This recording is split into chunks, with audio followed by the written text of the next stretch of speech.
बहुत खुशी हुई है सभी के साथ फिर से सेशन में हम जुड़े हैं। तो जैसे माता जी ने बताया है, हम आगे चर्चा करते हैं मंगलाचरण की प्रार्थनाओं से शुरुआत कर लेते हैं अध्याय की। फिर आगे की चर्चा में हम भाग होंगे। तो श्री राधा गोविंद जी के चरणों में वंदन करते हैं भगवान के शाश्वत भक्त अर्जुन जी, शिला प्रभुपाद जी, परम पूज्य जयप्रकाश स्वामी जी महाराज, परम पूज्य नामानिष्ठा प्रभु जी और सभी शिक्षा गुरुओं को वंदन करते हैं एक निवेदन के साथ कि ये जो ज्ञान यज्ञ की शुरुआत हुई है लेवल 2 के रूप में भगवत गीता हम सीख रहे हैं। तो ये जो ज्ञान है, दिव्य ज्ञान है, ये हम अच्छी तरह समझ सके और अपने जीवन में इसको आत्मसात कर सके। इन्हीं भावनाओं के साथ हम भावपूर्वक प्रार्थनाओं में सम्मिलित होंगे। मंगलाचरण की सभी से अनुरोध है, स्क्रीन पे शेयर की है मैंने प्रार्थना है, तो म्यूट रहकर अपनी अपनी जगह से इन प्रार्थनाओं में मेरे साथ अवश्य ज्वाइन करें। ओम अज्ञानातिमिरान्धस्य ज्ञानाञ्जनशलाकया चक्षुरुन्मीलितं येन येन तस्मै श्रीगुरुवे नमः।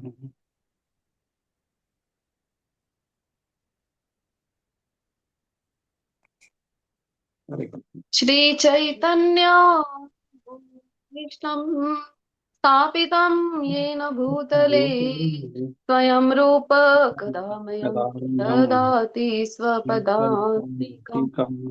वन्देऽहं श्रीगुरो श्रीयुतापदकमलं श्रीगुरो वैष्णवंश श्रीरूपं साग्रजातं सहगणरघुनाथान्वितं तं सजीवं साद्वैतं सावधूतं परिजनासहितं कृष्ण चैतन्य देवम्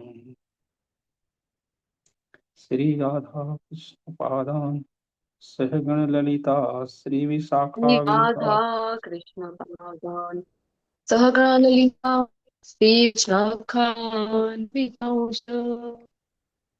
हे कृष्ण करुणा सिंधो दीनबन्धो जगत्पते गोपेश गोपिकान्त राधा कान्त नमोऽस्तु ते।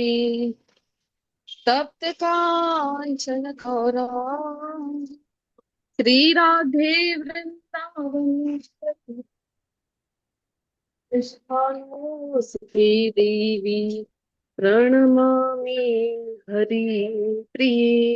वाञ्छा कल्पतरुभ्यश्च कृपा सिन्धुभ्यैव च पतितानां पावनेभ्यो वैष्णवेभ्यो नमो नमः। अनंत कोटि वैष्णववृंद की जय, प्रभुपाद की जय। ग्रंथराज श्रीमद् भागवतम गीता की सभी मेरे साथ जय जयकार में सम्मिलित है। ग्रंथराज श्रीमद् भागवतम भगवत गीता की जय। जय।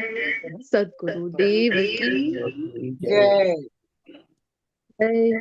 सभी श्रोताओं की जय जय। अरे क्लास हो रही है, इनका अटेंड कर लो। जय श्री मेरा कृष्ण कितने हो गया? चैतन्य प्रभु नित्यानंद श्री अद्वैत गदाधर श्रीवासादि गौर भक्त। और हरि नाम सभी के लिए है, इसलिए सभी से अनुरोध करूंगी कि दोनों हाथ ऊपर करके हम श्री श्री राधा गोविंद जी की शरणागति स्वीकारते हुए हरि नाम लेंगे।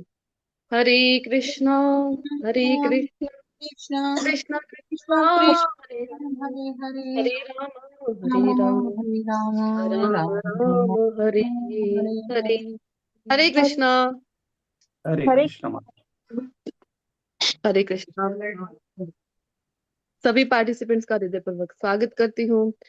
अंतिम शर्मा माता जी, दिकेश प्रभु जी, पूनम माता जी, वासु सोलंकी प्रभु जी, चंदा माता जी, नरेश कुमार प्रभु जी, पवन कुमार प्रभु जी, पूनम माता जी, रामवीर प्रभु जी, रवि प्रभु जी, आरवी प्रभु जी, सत्य प्रकाश प्रभु जी, वीरेंद्र शर्मा प्रभु जी, वीरेंद्र दत्त प्रभु जी, बहुत हरे कृष्णा माता जी। हरे कृष्णा। और हमारे साथ श्री श्री राधा गोविंद जी की चरणों में खुद की सेवा अर्पित करने के लिए एडमिन को होस्ट के रूप में हमारे साथ जुड़ गई हैं सुमध्या गोपी माता जी, वेलकम। और आनंद सागर प्रभु जी यहाँ पर हमारे साथ हैं। और उनकी सेवा के लिए तो बहुत बहुत आभार आपकी सेवाओं के लिए, और सभी पार्टिसिपेंट्स का हृदयपूर्वक स्वागत करती हूँ श्री श्री राधा गोविंद टेम्पल इस्कॉन कुलाई मैंगलोर की तरफ से। हरे कृष्णा। वेलकम। हरे कृष्ण। हरे कृष्णा। हरे कृष्णा। माता जी, सुमित्रा माता जी, आप कुछ कहना चाह रही हैं? नहीं माता जी। हैंड रेज आपका था, ओके जी। मेरी आवाज क्लियर है ना सभी को? हाँ माता जी, को होस्टिंग के लिए किया था माता जी हैंड रेस। हाँ, ओके ओके, हाँ। बारिश एक्चुअली हुई है थोड़ी देर पहले हमारे यहाँ, थोड़ा सा नेटवर्क का है इशू, तो मुझे बताइएगा जब भी नहीं आएगा तो। माता जी आपकी आवाज डिडक्ट हो रही है थोड़ी थोड़ी बीच बीच में। हाँ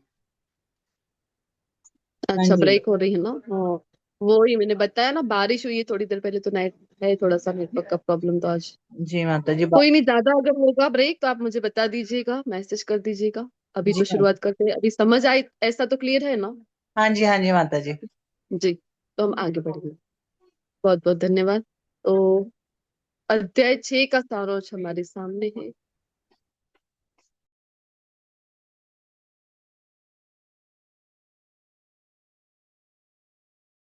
अध्याय 6 हम पढ़कर आए हैं। 6 अध्याय हम अध्ययन कर चुके हैं। पिछली बार की तरह ही हमारा ये होगा, मैं आपको शॉर्ट में थोड़ा सा बता देती हूँ। आई थिंक तो लेवल 1 में जो पार्टिसिपेंट्स थे वही सभी हैं, पर यदि कोई न्यू पार्टिसिपेंट हो तो मैं थोड़ा सा अपना इंट्रोडक्शन दे देती हूँ। मेरा नाम अल्पा गौर है, और मैं इस्कॉन मैंगलोर के साथ मोर देन 4 इयर्स से जुड़ी हूँ। और एज ए टीचर सेवा, ऐसे तो बहुत सी सेवाओं में कनेक्टेड है, बट एज ए टीचर में 3.5 वर्ष हुए हैं। इस्कॉन मैंगलोर में मुझे अवसर मिला है कि एज ए टीचर में सेवा दूं अपनी।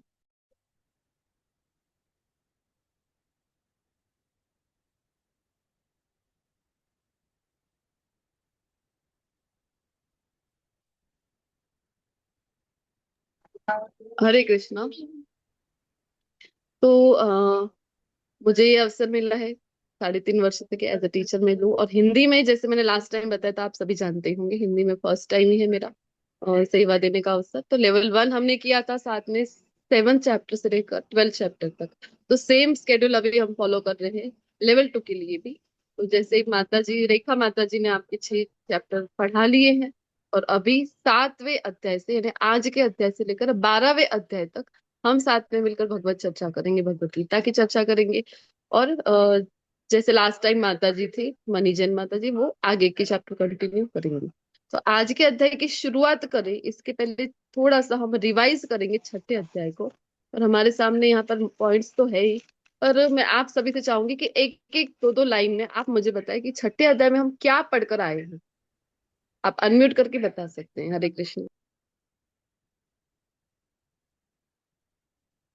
माता जी, मैं थोड़ा सा प्रयास करूं।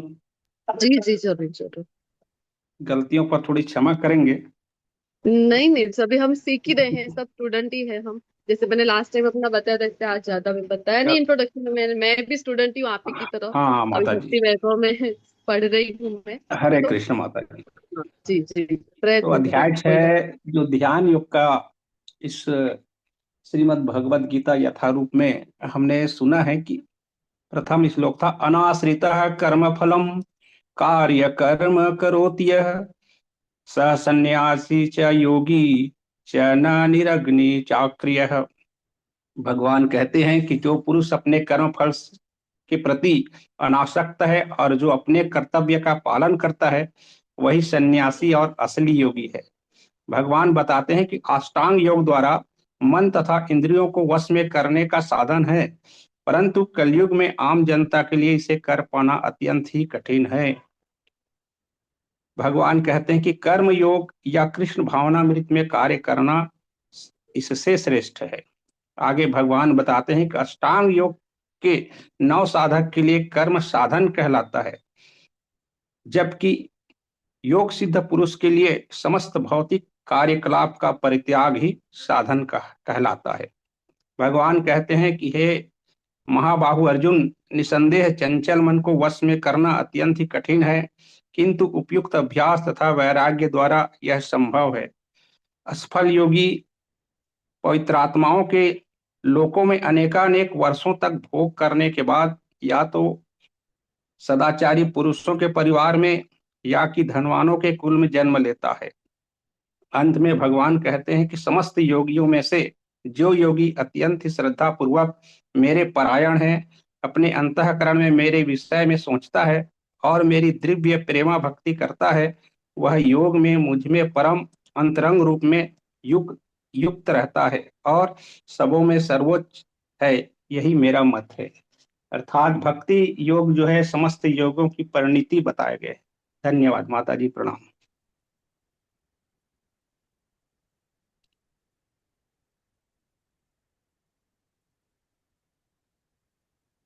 है कि नहीं, विजिबल है?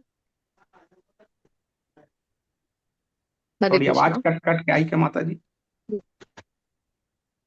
अच्छा, मैंने पूछा कि मेरी स्लाइड दिख रही है, स्क्रीन दिख रही हाँ, है, स्क्रीन पर हाँ दिख रही। दिख रही है ना? हाँ, क्योंकि मैसेज मुझे मिल जी। तो हम आगे बढ़ते हैं। थोड़ा सा बैकग्राउंड नॉइज इसके क्षमा प्रार्थी हूँ पहले से ही। तो अध्याय जी में जो हम पढ़कर आए हैं उसकी बहुत में चर्चा करते हैं कि अष्टांग योग में आगे बढ़ने के लिए कैसे बढ़ना चाहिए। इसके विषय में भगवान ने जब शुरुआत में बताया, अभी प्रभु जी ने भी बहुत अच्छा एक्सप्लेन किया है। फिर अभ्यास के चरण हमने देखे थे कि 8 अंग है। तो फटाफट मुझे कोई 8 अंग बता सकते हैं अष्टांग?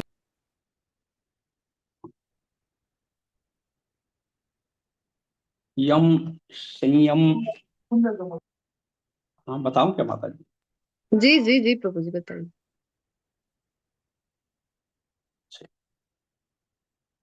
भूल तो नहीं जाऊंगा, वो था रहा हूँ। नहीं, इसमें कोई बात यम, नहीं, हाँ बताइए। यम नियम आसन प्राणायाम प्रत्याहार ध्यान धारणा और समाधि।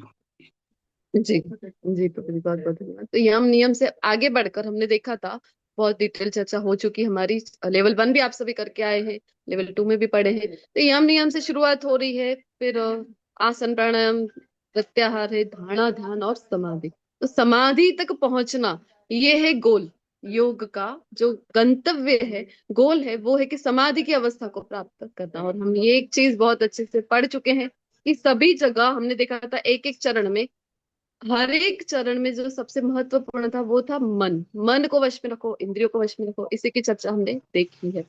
और फिर जब इसमें आगे बढ़ने की बात हो रही है, मन की बात हो रही है, अर्जुन जी ने प्रश्न किया कि नहीं भगवान, आप बता तो रहे हो, मुझे तो थोड़ा आप कहो तो मैं वायु को एक बार वश में कर सकता हूँ, पर मन को वश में करना तो मुझे वायु को वश में करने से भी अधिक कठिन लगता है। क्योंकि अर्जुन जी के पास थे ऐसे दिव्य अस्त्र, वायवस्त्र था, अग्नि अस्त्र था कि वो वायु को वश में कर सकते हैं, वरुण अस्त्र था कि जल वर्षा वर्षाव कर सकते थे। किंतु हमारे लिए तो वो पॉसिबल है नहीं। अर्जुन जी कह रहे वायु को वश में मैं कर सकता हूँ, पर मन को नहीं कर सकता। तो विचार करिए, अर्जुन जी जो स्वयं, उनका हम देखते हैं उनके चरित्र, लेवल 1 में भी चर्चा की थी उनके चरित्र की जब बात आती है, तो कि उनके जीवन की जो भी प्रसंग है, बाल्यपन से लेकर हम देखते हैं, तो बाल्यकाल से लेकर सभी प्रसंगों में हमें यही देखने मिलता है कि उनका तो ध्येय फिक्स है, फोकस्ड है वो अर्जुन जी। तो फिर किसके लिए चर्चा हो रही है? तो हमने पहले भी चर्चा की है, ये भगवत गीता का ज्ञान अर्जुन जी के माध्यम से भगवान हम तक पहुंचाना चाहते हैं।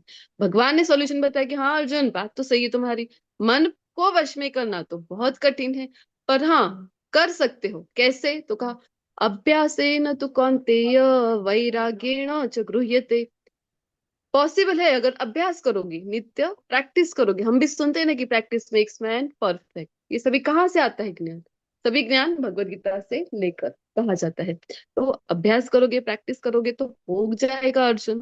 और दूसरा बताया था वैराग्य। वैराग्य यानी कि नियम, जो हमें नीति नियम से करने चाहिए। बॉयफ्रेंड के लिए 2 चड्डी ले लेना ताकि वो पानी से सूरत हरे कैसे कृष्ण, निकाला जाता है बस तुम लोग देखते ही जाओ ये पॉलिसी तो पीछे से खड़ा हुआ था मेरे साथ क्या हुआ है अब मैं इस बड़े हथियार से सुना क्या सोने से बनी देखो पहाड़ को माइक निकालूं ऑफ कर मतलब दीजिए, गोलियां सभी भी से कुछ नहीं विनंती है बचा जिनकी गोलियां भी माइक बहुत ऑन है। ये हरे सब कृष्णा। इसके बारे एडमिन में को करो से भी विनंती है, म्यूट कर दीजिए सभी को। म्यूट ऑन कर देते हैं।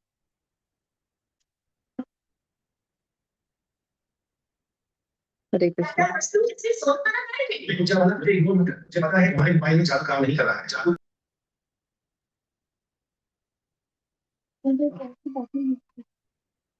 फिर हम आगे बढ़ते हैं। तो अर्जुन जी के मन में प्रश्न हुआ कि योग में बढ़ने का प्रयत्न भी किया जाए पर जो असफल रहे तो ऐसे योगी का क्या गंतव्य होगा भगवान? ऐसा तो नहीं हो जाएगा कि भौतिक सुख भी नहीं भोग पाया वो, और उसको तो जो अल्टीमेट गोल था भगवत प्राप्ति वो भी प्राप्त ना हो।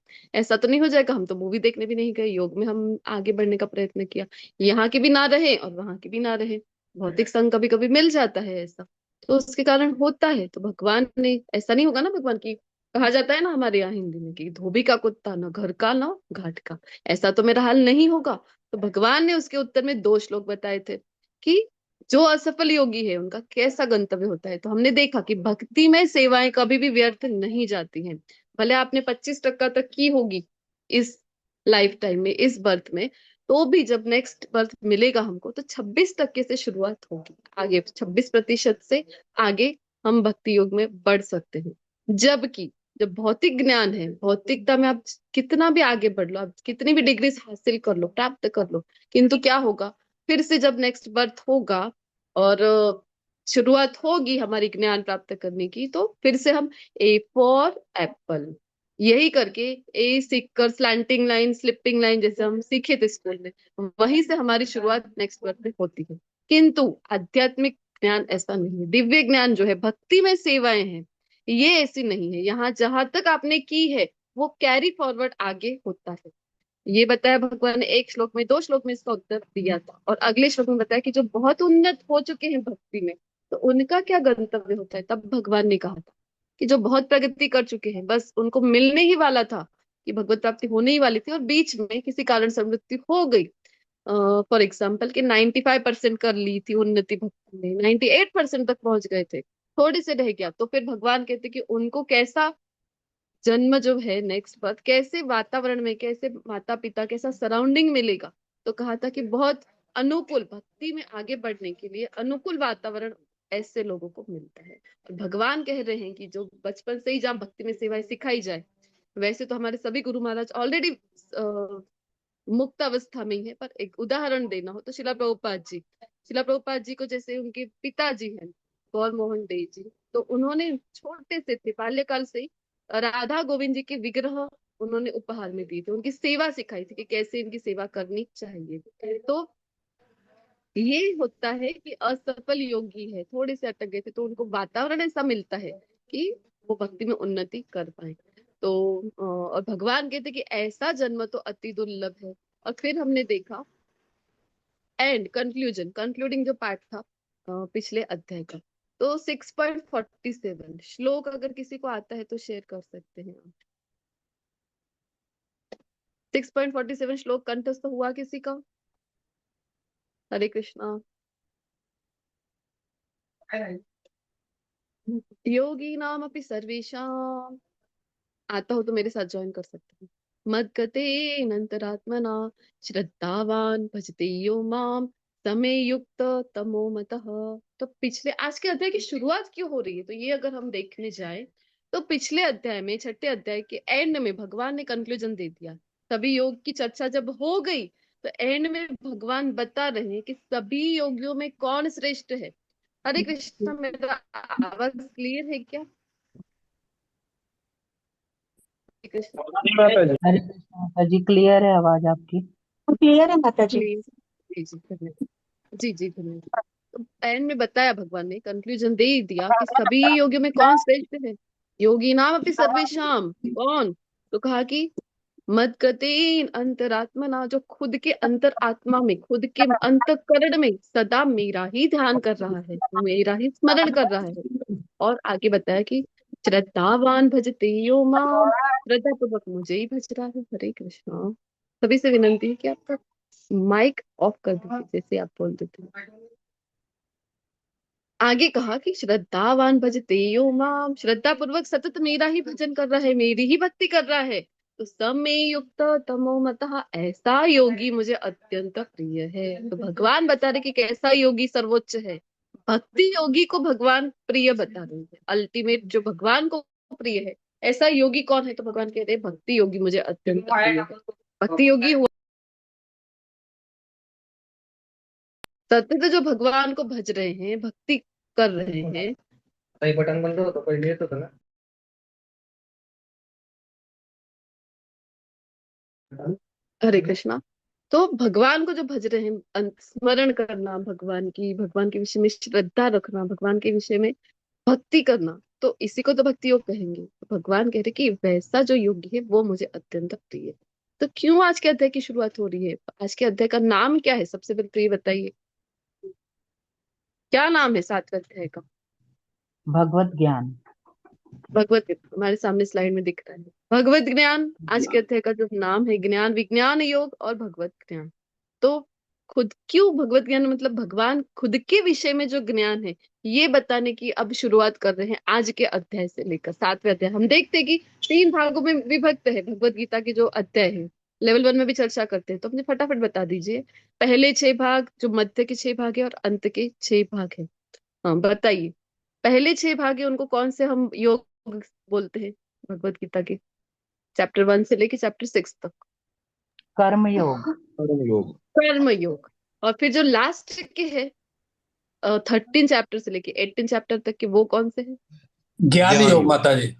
ज्ञान योग। और जो हम मध्य के पढ़ने जा रहे हैं 7वें भक्ति अध्याय योग। से लेकर 12वें भक्ति अध्याय योग। तक है भक्ति भक्ति योग। योग। जी जी, बहुत बहुत धन्यवाद। तो भक्ति योग तो हमने चर्चा पहले भी कर चुके हैं। कोई भी बहुत अति प्रीशियस वस्तु है आपके पास, बहुत मूल्यवान वस्तु है, तो उसको हम बहुत संभाल के रखते हैं, संजोए रखते हैं। फॉर एग्जाम्पल, अगर आपके पास कोई ऐसे ज्वेलरी है, बहुत ऑर्नामेंट्स होके बहुत कीमती हो, हम उसको ज्वेलरी बॉक्स के अंदर रखते हैं ना, ऊपर कवर है नीचे कवर है, और बीच में संभाल के, कोई मोती है ऐसा प्रीशियस, कोई ऐसी ज्वेलरी है तो संभाल के रखते हैं। या फिर हम सैंडविच सभी खाते होंगे तो सबको पता है, या फिर महाराष्ट्र से हूं मैं तो वड़ा पाव इस साइड में बहुत फेमस है।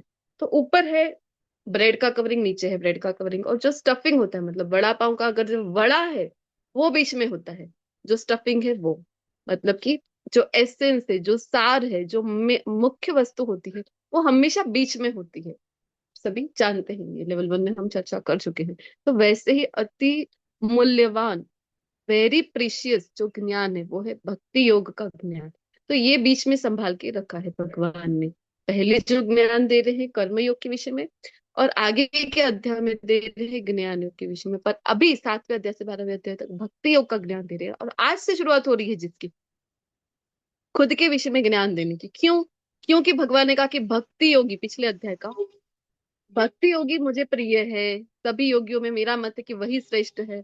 तो भक्ति योग अगर करना हो, सतत कृष्ण को स्मरण करना हो, प्रेम भक्ति करना हो, भक्ति का अर्थ क्या है? प्रेम भक्ति, अल्टीमेट जो है अनन्य भक्ति की बात होती है भगवत गीता में, प्रेम भक्ति की बात हो रही है।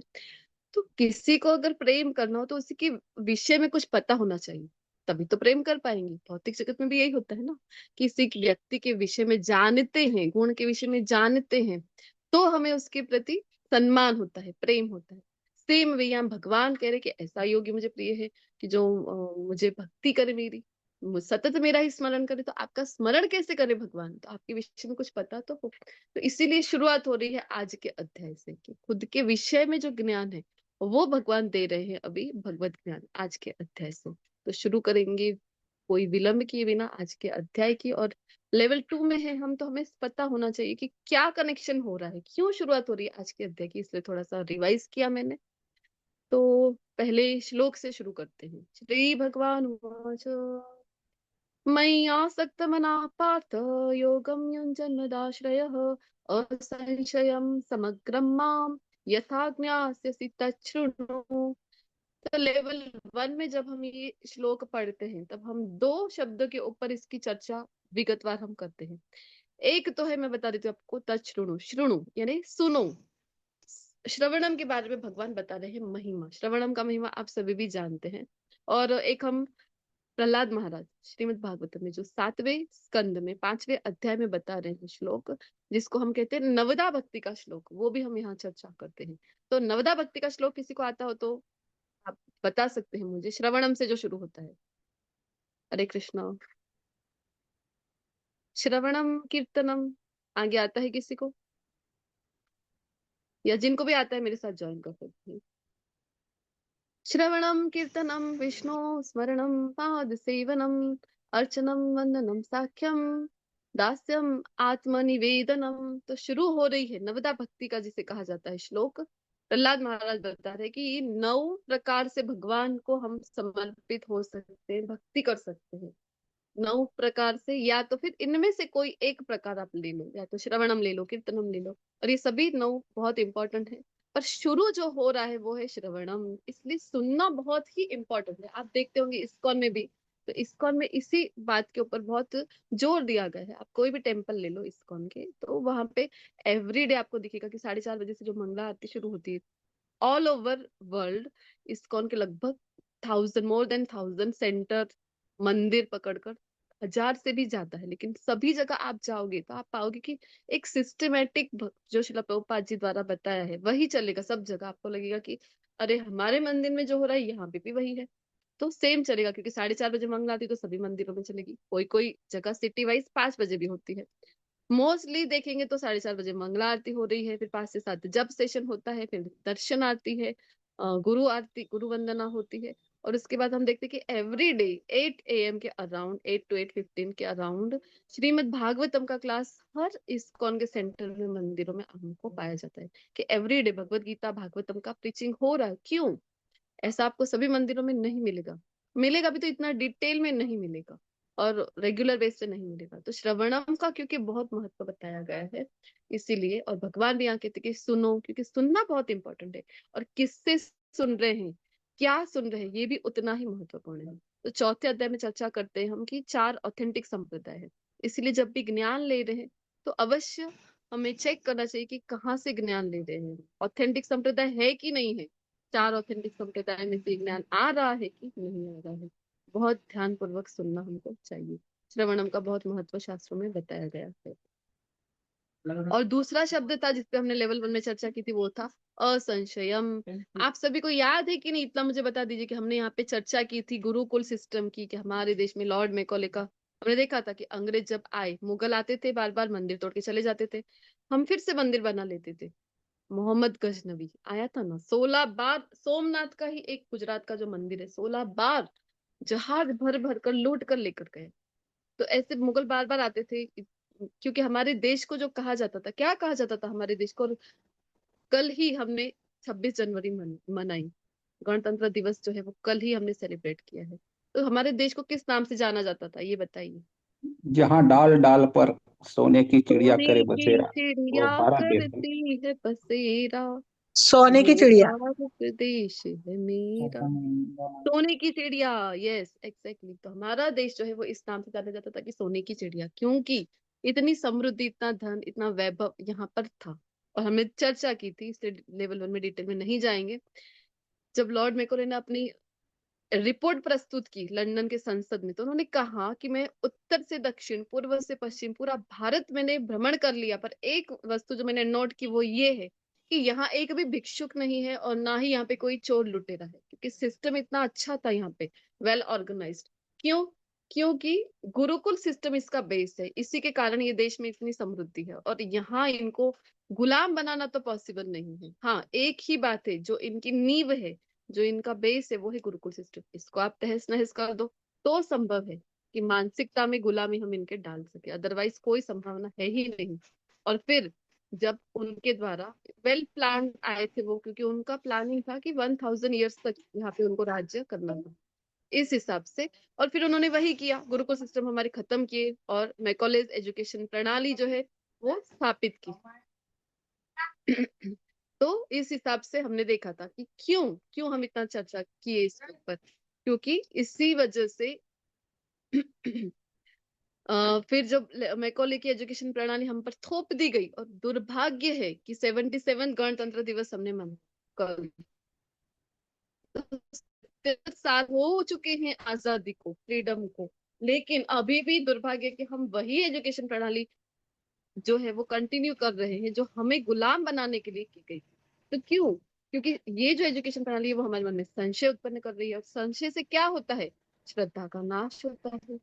श्रद्धा से जो भी नवदा भक्ति का एक और श्लोक, भक्ति रसम सिंधु का हम पढ़ते हैं कि श्रद्धा साधु संग, श्रद्धा हमें थी तो हम साधु संग हमें मिलता है, साधु संग मिलता है तो क्या होता है? भजन प्रक्रिया होती है। और फिर अनर्थ निवृत्ति की स्टेज जो चौथी है वो बहुत महत्व की, फिर निष्ठा, रुचि, आसक्ति, और ऐसे धीरे धीरे करते करते भाव और प्रेम जो अवस्था है नवदा भक्ति की, जो अल्टीमेट अवस्था मानी गई है वो है प्रेम भक्ति, वहां तक हम पहुंच सकते हैं।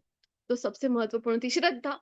तो श्रद्धा का नाश हो जाता है जब संशय मन में आ जाता है। तो संशय, इसलिए भगवान कह रहे कि असंशय होकर सुनो, ये जो ज्ञान है वो।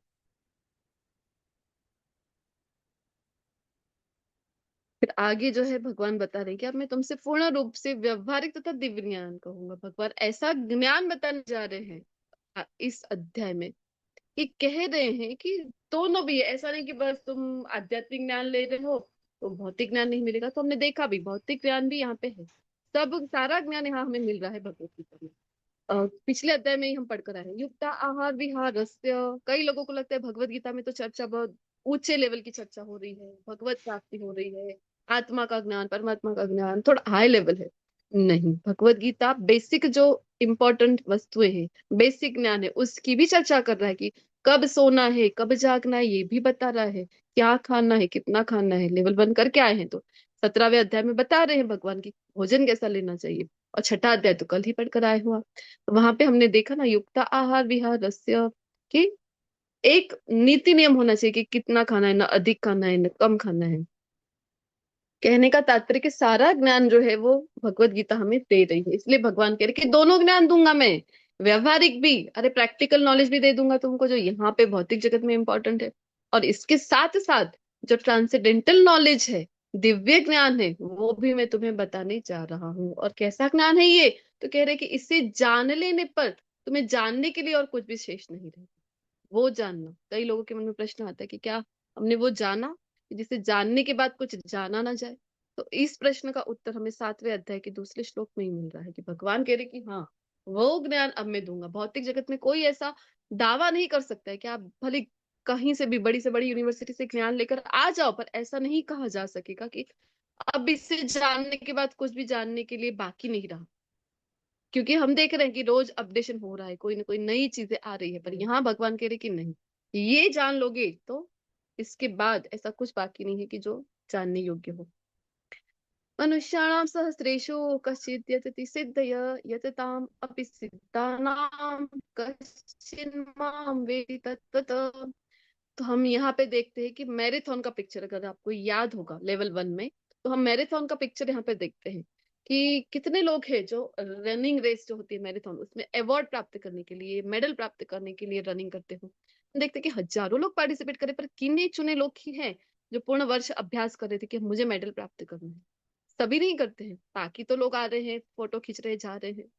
सेम वे हमें लगता है कि अरे इतने हिंदी भाषा के क्लास में हम जुड़े हुए हैं, और हिंदी भाषा हमारी तो राष्ट्रीय भाषा है, तो हमें लगता है कि कितने लोग होने चाहिए इतने अच्छे से। जब शिला प्रभुपाद जी की कृपा से, परम पूज्य जय पताका स्वामी जी महाराज के मार्गदर्शन में, नामानिष्ठ प्रभु जी के गाइडेंस में हम जब ये क्लासेस चला रहे हैं हिंदी में, इतना सुंदर, इतने अच्छे से इजी टू अंडरस्टैंड क्लास कहीं पे भी आपको मिलेगा नहीं।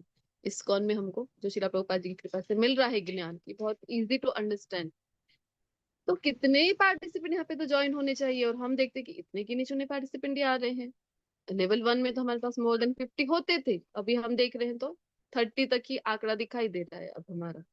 क्यों इतने कम है? तो क्योंकि सभी के लिए ये है। भगवान कह रहे कि मनुष्याणाम सहस्रेषु, हजारों मनुष्यों में से कोई एक ही है जो सिद्धि प्राप्त करने के लिए प्रयत्न करता है। और उसमें से भी कहते कि विरला ही होता है कोई एक कि जो वास्तव में मुझे जानता है। और सिद्धि की जब बात करें तो आप सभी को पता होगा कितनी सिद्धियों की चर्चा होती है, कितनी सिद्धियां मुख्यतः मानी जाती हैं। ऐसे तो बहुत सारी होती है सिद्धियां, पर 8 सिद्धि माना गया है। 8 सिद्धियां होती अष्ट है ना सिद्धि। मुख्य रूप। हाँ, अष्ट सिद्धि हम बोलते हैं ना, अष्ट सिद्धि। तो अणिमा लघिमा और ऐसी कई सिद्धियां होती है। कोई पानी पे चल पाते हैं वो भी एक सिद्धि है। और बहुत प्रचलित जो है कि मन की बात जान पाना, ये भी एक सिद्धि है। तो ऐसी सिद्धियां हैं, सिद्धि प्राप्त की जा सकती है। आसानी से तो नहीं कह सकते, लेकिन प्रयत्न करके, साधना करके, कृपा प्राप्त करके आप सिद्धि प्राप्त कर सकते हो। और आपको पता ही होगा भागवतम में जब चर्चा आती है भीष्म देव के प्रसंग में, तो वहां पे चर्चा आती है कि 12 वर्ष तक अगर कोई भी नियम, आप आध्यात्मिक नियम फॉलो कर रहे हैं, एक भी दिन अगर चूके भी ना, तो फिर आपको सिद्धि प्राप्त होती है। तो वाक सिद्धि प्राप्त होती है, अलग अलग सिद्धियां हैं कि आपका कहना है वो कभी टलेगा नहीं। ऐसी सिद्धियां अनेक है, उसमें से भी अष्ट सिद्धि हमने चर्चा की कि मुख्य है। तो बहुत रेयर लोग हैं, भगवान के हजारों में से ही बहुत कम लोग होते हैं कि जो सिद्धि के लिए प्रयत्न करे, और उसमें से भी विरला ही कोई होगा जो भगवान को वास्तव में जानने के लिए प्रयत्न कर रहा है। तो हम सभी जब यहाँ जुड़े हैं, तो कोई साधारण बात ये है नहीं कि हम भगवत चर्चा में भगवान को जानने के लिए जब यहाँ पे जुड़े हैं। तो अब भगवान फिर आगे जो बता रहे हैं कि खुद की शक्तियों के विषय में, हमने देखा ना शुरुआत की तो, कि खुद की शक्तियों के विषय में बताने की शुरुआत भगवान आज के अध्याय से कर रहे हैं। तो हम देखते हैं कि पंच महाभूत और फिर तीन जो तत्व है उसकी चर्चा हो रही है। पंच महाभूत कौन से स्क्रीन पे तो है, अब बताइए। हमारा जो शरीर बना है, तो एक होता है स्थूल शरीर, एक होता है सूक्ष्म शरीर। तो स्थूल शरीर जो हमारा है वो बना है पंच महाभूत से। तो पंच महाभूत पृथ्वी, जल, अग्नि, वायु, आकाश। हरि बोल। हमारे सामने स्क्रीन पर भी दिख रहे हैं। तो ये पंच महाभूत, हम कहते हैं ना कि भूत भूत लग जाते तो जाते तांत्रिकों के पास कि उतार दो भूत। तो ये भूत तो कोई नहीं उतार पाता, क्योंकि शरीर ही हमारा इन पांच महाभूतों से बना हुआ है। और दूसरा होता है एक सूक्ष्म शरीर। तो सूक्ष्म शरीर जो है वो बनता है तीन तत्वों से। वो कौन से है? तो मन, बुद्धि और अहंकार। और इसको हमने लेवल 1 में समझा था कि एक होता है कंप्यूटर, हम सभी यूज करते हैं तो सभी को पता है, एक होता है हार्डवेयर और एक होता है सॉफ्टवेयर। तो हार्डवेयर जो है वो है ये शरीर, स्थूल शरीर, और सॉफ्टवेयर जो है वो है सूक्ष्म शरीर। तो आपको पता है ना कि हार्डवेयर में कंप्यूटर की जो बॉडी अगर खराब हो रही तो उसमें से आप सॉफ्टवेयर को चेंज करके दूसरे डिवाइस में डाल सकते हैं, आपको सारा प्रोग्रामिंग मिल जाता है। सेम वे यहाँ पे ये जो मन, बुद्धि, अहंकार है, ये सूक्ष्म शरीर है, ये कैरी फॉरवर्ड होता है कब? जब मृत्यु के बाद हम यहाँ देह त्याग कर देते हैं, तो नेक्स्ट बर्थ में हमारा ये सूक्ष्म शरीर है, ये कैरी फॉरवर्ड होता है। और 8वें अध्याय में पढ़ चुके हैं हम भगवत गीता लेवल 1 में कि दो वस्तु है जो तय करती है कि कैसा हमारा नेक्स्ट जन्म मिलेगा। और कल वही चैप्टर तो वहां डिटेल में चर्चा करेंगे। यहाँ पे शक्तियों की बात हो रही, तो इनको भगवान ने कहा है कि ये मेरी अपरा शक्ति है। तो अब बताइए, दो शक्तियों की, वैसे तो भगवान की शक्तियां अनंत अनंत है, पर यहाँ मुख्य दो शक्तियों की चर्चा हो रही है। तो एक अपरा शक्ति बताई भगवान ने कि पंचमहाभूत और मन, बुद्धि, अहंकार, 8 जो शक्तियां हैं, 8 जो तत्व है, ये भगवान कह रहे हैं मेरी अपरा शक्ति। तो आप बताइए कि दूसरी कौन सी शक्ति है फिर? अब ये पराशक्ति। हाँ, पराशक्ति। तो ये कौन है पराशक्ति? जीवात्मा। यानी कि सिर्फ हम क्या, सिर्फ मानव मनुष्य?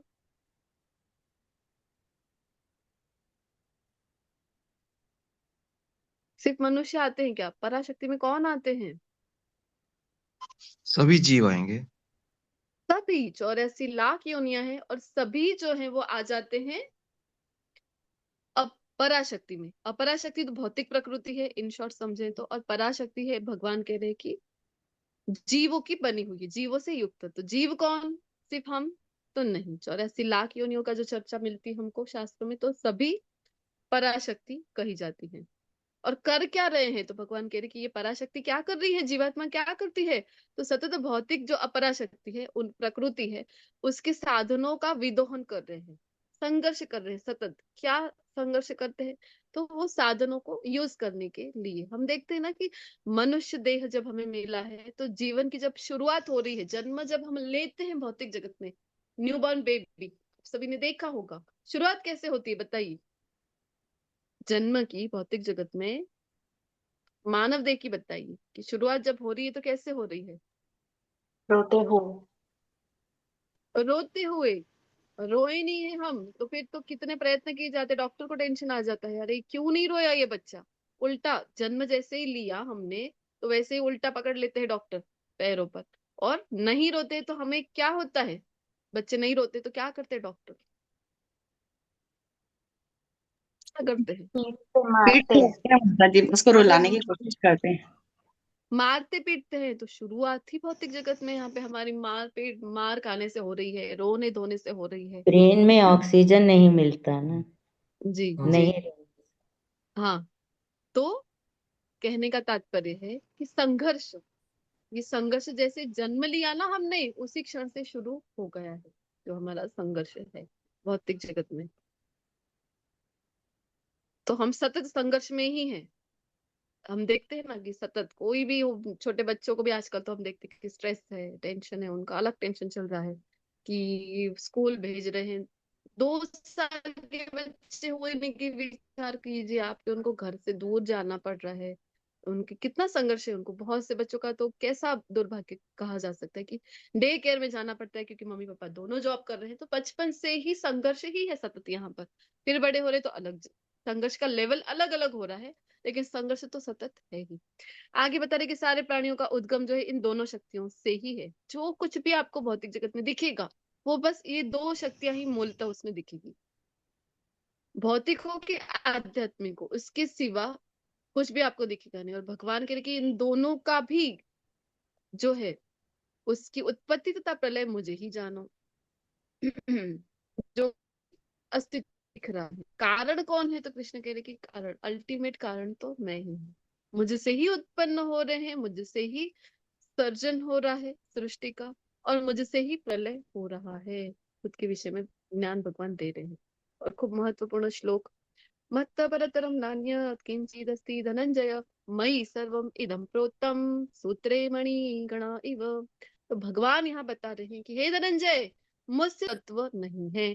और आगे उदाहरण दे रहे कि जिस प्रकार मोती धागे से, तो हम सभी माला तो हम सभी ने पहनी हुई है, कोई ना कोई माला धारण की ही होगी, नहीं की है वैष्णव है तो हम एटलीस्ट तुलसी माला तो सभी के कंठ में होगी होगी। तो एक माला में आप सभी जानते हैं कि एक विशिष्ट आकार माला को प्राप्त है। तो बहुत सुंदर तरीके से माला एक आकार में बंधी हुई है। तो कितनी भी कीमती रत्न हो, कुछ भी आपने धारण किया हो, और हमारे पास तो सबसे कीमती है तुलसी जी की माला, तो उसको एक पर्टिकुलर आकार मिल रहा है, किसके कारण? डोरे के कारण। तो भगवान ये उदाहरण के साथ हमको बता रहे कि जिस प्रकार सूत्र, डोरा है, धागा है, वो बांध के रख रहा है हर एक मोती को। और आप देखिए कि मोती भले ही टूट जाए, एक आधा कोई मोती कहीं से टूट गया तो पूरी माला तो बाकी के आपकी एज इट इज रहेगी। बट अगर डोरा जो है, धागा जो है, वो कहीं से थोड़ा सा भी टूट जाए, आपकी सारी माला जो है वो बिखर जाती।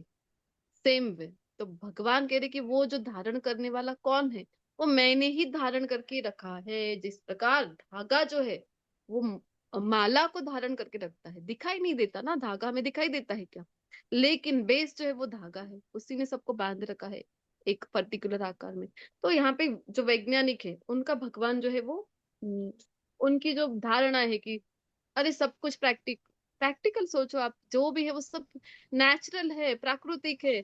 अरे सब जो ग्रह मंडल है, सभी जो सोलर सिस्टम है, अपने अपने कक्षाओं में घूम रहे हैं, इसी के कारण सब कुछ हो रहा है व्यवस्थित। अरे सब कुछ तो नेचुरल है, आप क्या इसमें भगवान भगवान लेकर आ जाते हो? तो उसका खंडन यहाँ भगवान इस श्लोक में कर रहे हैं। नहीं, सब कुछ नेचुरल और अपने हिसाब से नहीं हो रहा है, ये सब भगवान ने धारण करके रखा है। भगवान कह रहे कि मेरी शक्ति के कारण, मेरे कारण ही सब अपनी अपनी कक्षाओं में है। ये जो साइंटिस्ट बताते हैं कि सब नेचुरल है, तो उन्हें कहना चाहिए हमें, अच्छा तो क्यों कभी ऐसा नहीं हो रहा कि सब अपने अपने एक्सिस पे जो घूम रहे हैं, अपनी अपनी कक्षाओं में घूम रहे हैं ग्रह मंडल में? तो क्यों कभी ऐसा नहीं हुआ आज तक कि अच्छा एक ग्रह है, उसकी स्पीड कम हो गई या बढ़ गई, या फिर उसने दूसरे की कक्षा में आ गया घूमते घूमते, दूसरे ग्रह को टक्कर दे दी, तो चलो एक दूसरे को नुकसान पहुंचा रहे, क्यों नहीं हुआ आज तक? क्योंकि भगवान जो है ये इन सबको बांध के रखे, भगवान की शक्ति के कारण सब अपनी अपनी कक्षाओं में घूम रहे हैं। और यहाँ जो भगवान कह रहे कि मुझसे श्रेष्ठ कोई तत्व नहीं है, तो बहुत से लोगों को लगता है कि ऐसे कैसे भगवान, ऐसे कैसे कह रहे खुद के विषय में, खुद को ही भगवान महान बता रहे हैं। तो हमने लेवल 1 में भी चर्चा की थी। आप किसी कंपनी में गए हो और आपको अगर पता नहीं है कि वो उसके जो ओनर है उनसे मिलना है, आपको सीईओ कौन है कंपनी के, आप जाके पूछोगे ना, who is the boss, who is the boss. आपने जैसे एंटर किया और आपको बाहर कुछ लोग दिखे, उनको आपने पूछा आप हो मालिक हो आप ये कंपनी के, तो वो क्या कहेगा? वो तो गार्ड है, तो वो थोड़ी कहेगा कि हाँ मैं हूँ, तो वो तो नहीं कहेगा। तो वो कहेगा कि नहीं नहीं, अरे हम तो गार्ड है, मालिक तो अंदर है। अंदर जाओगे, अंदर जाके फिर टेबल पे आपको दिखेंगे कुछ लोग, तो उनको पूछोगे कि आप हो क्या, बॉस आप हो, तो वो भी नहीं, वो तो एम्प्लॉय है, तो वो कहेंगे कि नहीं नहीं नहीं, बॉस तो अंदर है। और आप अंदर जाओगे, आपको और अलग लोग मिलेंगे, उनको पूछोगे तो वो भी कहेंगे कि नहीं नहीं नहीं नहीं, बॉस तो ऑफिस में है। ऑफिस में जाओगे और जब आप पूछोगे कि आप हो क्या बॉस, तो वो बॉस है तो वो कहेगा ना, yes I am the boss, तो होगा तो वो कहेगा। तो सेम वे कृष्ण है, तीनों लोग के अधिपति है कृष्ण, तो कृष्ण कह रहे हैं, कहेंगे तभी तो पता चलेगा हमें, बताएंगे तभी तो पता चलेगा। तो इसलिए कृष्ण है, इसीलिए छाती ठोक कर भगवत गीता में भगवान क्लियरली बता रहे कि अरे हाँ वो मैं ही हूँ। कि हम देखते हैं कि अलग अलग संप्रदाय हैं, कोई अलग अलग धर्म तो नहीं कहा जा सकता, संप्रदाय ही कहेंगे हम। तो क्योंकि कुछ जो है 2000 वर्ष पूर्व ही शुरू हुए हैं, कुछ तो 2500 वर्ष पूर्व, लेकिन हमारा जो है सनातन धर्म, ये तो शाश्वत है, पहले भी था, करोड़ों वर्ष पहले भी है, आज भी है और आगे भी रहेगा। तो कुछ संप्रदाय है तो वो लोग कहते कि उनको जब कहा गया कि भगवान भगवान, तो उन्होंने क्या कहा, जीसस क्राइस्ट है, उनको जब कहा गया कि आप भगवान हो, तो उन्होंने कहा नहीं नहीं नहीं नहीं, मैं भगवान नहीं हूँ। तो भगवान कहा, तो बोलते मैं कौन हूँ, तो कहते मैं तो पुत्र हूँ, पिता जो है वो है भगवान, तो वो कहाँ है, तो कहा कि वो तो ऊपर है। फिर कुछ आए, उनको कहा गया कि आप भगवान हो, तो वो कहते कि नहीं नहीं, वो तो पैगंबर, पैगंबर का अर्थ क्या होता है, मैसेंजर, दूत है, अरे मैं तो उनका एक संदेश वाहक हूँ, मैं कोई भगवान नहीं हूँ। तो किसके हो, कौन है वो, अल्लाह कौन है, कहाँ है वो, तो कहते वो ऊपर है, क्योंकि वो खुद है नहीं तो उन्होंने बताया नहीं कि मैं हूँ। तो वो जो सब कह रहे हैं कि वो ऊपर है, तो वो कौन है, तो वो कृष्णा यहाँ आके हमको बता रहे कि अरे वो दूसरा कोई नहीं, वो श्रेष्ठ तत्व मैं ही हूँ। और जब बता रहे हैं वो श्रेष्ठ तत्व मैं ही हूँ, तो हम भागवतम आप उठाकर देख लीजिए, भक्ति सदाचार में स्तुतियां हम लेते हैं, तब हम देखते हैं कि इंद्र जी है, वो देवों के जो देवताओं के राजा है, वो स्तुति कर रहे हैं, वो कह रहे हैं कि आप ही भगवान हो। शिव जी है, रुद्र स्तुति आती है भागवत में इतनी सुंदर, वो कह रहे हैं कि भगवान कृष्ण है वही है, विष्णु भगवान है वही है, जो अल्टीमेट भगवान है। ऐसे सभी बता रहे हैं, शिव जी बता रहे हैं, ब्रह्मा जी बता रहे हैं, ब्रह्म संहिता के श्लोक आप देख लीजिए, ब्रह्मा जी कह रहे हैं ईश्वर परम कृष्ण सच्चिदानंद विग्रह अनादिर आदिर गोविंद सर्व कारण कारणम। ब्रह्मा जी बता रहे हैं, सभी देवताओं को क्लियर है, लेकिन हमें ही ये कंफ्यूजन है, क्यों है, क्योंकि हमने भगवत गीता पढ़ी नहीं है, हमने गुरु शिष्य परंपरा से ज्ञान लिया नहीं है। इसलिए अब बहुत से लोगों को लगता है कि यहाँ पे अगर कोई श्रेष्ठ तत्व होता या भगवान के बराबर भी होता तो भगवान बताते ना, कि ब्रह्मा जी भी हैं, शिव जी भी हैं, उनसे भी आप बोलो, लेकिन नहीं। तो भगवान क्योंकि खुद है, और जब ये लिखी जा रही है, हम लेवल 1 में भी चर्चा करते हैं, किसने लिखी है ये भगवत गीता, कौन लिख रहा है बताइए तो। भगवान वेद व्यास जी। महाभारत का एक छोटा सा भाग है भगवत गीता, तो महाभारत की रचना की है जब वेद व्यास जी ने, बता रहे हैं लिख कौन लग रहा है यहाँ पे, शब्दबद्ध कौन कर रहा है, गणेश जी लिख रहे हैं। साइलेंट है तो आप बता देते हैं, आप म्यूट कर दीजिए, बहुत बैकग्राउंड नॉइस है। जी धन्यवाद। गणेश जी माता जी। जी जी माता जी धन्यवाद। गणेश जी है वो जब शब्दबद्ध कर रहे हैं, लिख रहे हैं, जब उनको व्यास देव जी बता रहे हैं मत परतरम नान्यत् किंचिदस्ति धनंजय, तो गणेश जी तो नहीं कहते, गणेश जी तो नहीं कहते कि अरे ऐसे कैसे, आप बता रहे हैं कि कृष्ण से श्रेष्ठ कोई तत्व नहीं है, मेरे पिताजी भी तो है, उनका भी नाम लिखिए। उन्होंने कोई ऑब्जेक्शन नहीं लिया, क्योंकि सभी जानते हैं कि वो श्रेष्ठ तत्व कौन है, वो श्रेष्ठ तत्व कृष्णा है। तो सभी जानते हैं, कृष्ण खुद कह रहे हैं यहाँ पे, फिर भी यदि हमें कंफ्यूजन है तो हमारा प्रॉब्लम है। अगर हम पिता जो है, परम पिता जो है, पिता को पिता नहीं मान रहे हैं, और जो हम पड़ोसी को पिता कह रहे हैं, तो वो भगवान के लिए वो हमारी प्रॉब्लम है। कोई बेटा निकम्मा है, वो अपने बाप को बाप मानने से, पिता को पिता मानने से इनकार कर दे, तो इसमें पिताजी की कोई गलती है नहीं, तो इसका मतलब वो बेटा ही निकम्मा होता है। तो अब आगे खुद के विषय का और भी ज्ञान भगवान दे रहे हैं, क्यों दे रहे हैं ये सब, क्यों बता रहे कि मैं तो ये हूँ, मैं वो हूँ। रसोहम अप्सु कौन्तेय प्रभास्मि शशि सूर्ययो, अरे मैं तो जल में स्वाद हूँ, क्यों बता रहे ये सब कि चंद्र सूर्य में प्रकाश हूँ।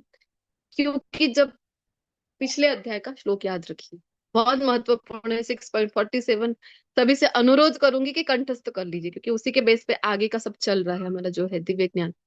भगवान ने जब कहा कि ऐसा योगी मुझे प्रिय है, कैसा, तो कहा कि मत गतेन अंतरात्मना, कि सतत मन में मेरा ही स्मरण कर रहा है। फिर श्रद्धावान भजते यो माम, कि श्रद्धा पूर्वक मुझे ही भज रहा है, मेरी ही भक्ति कर रहा है।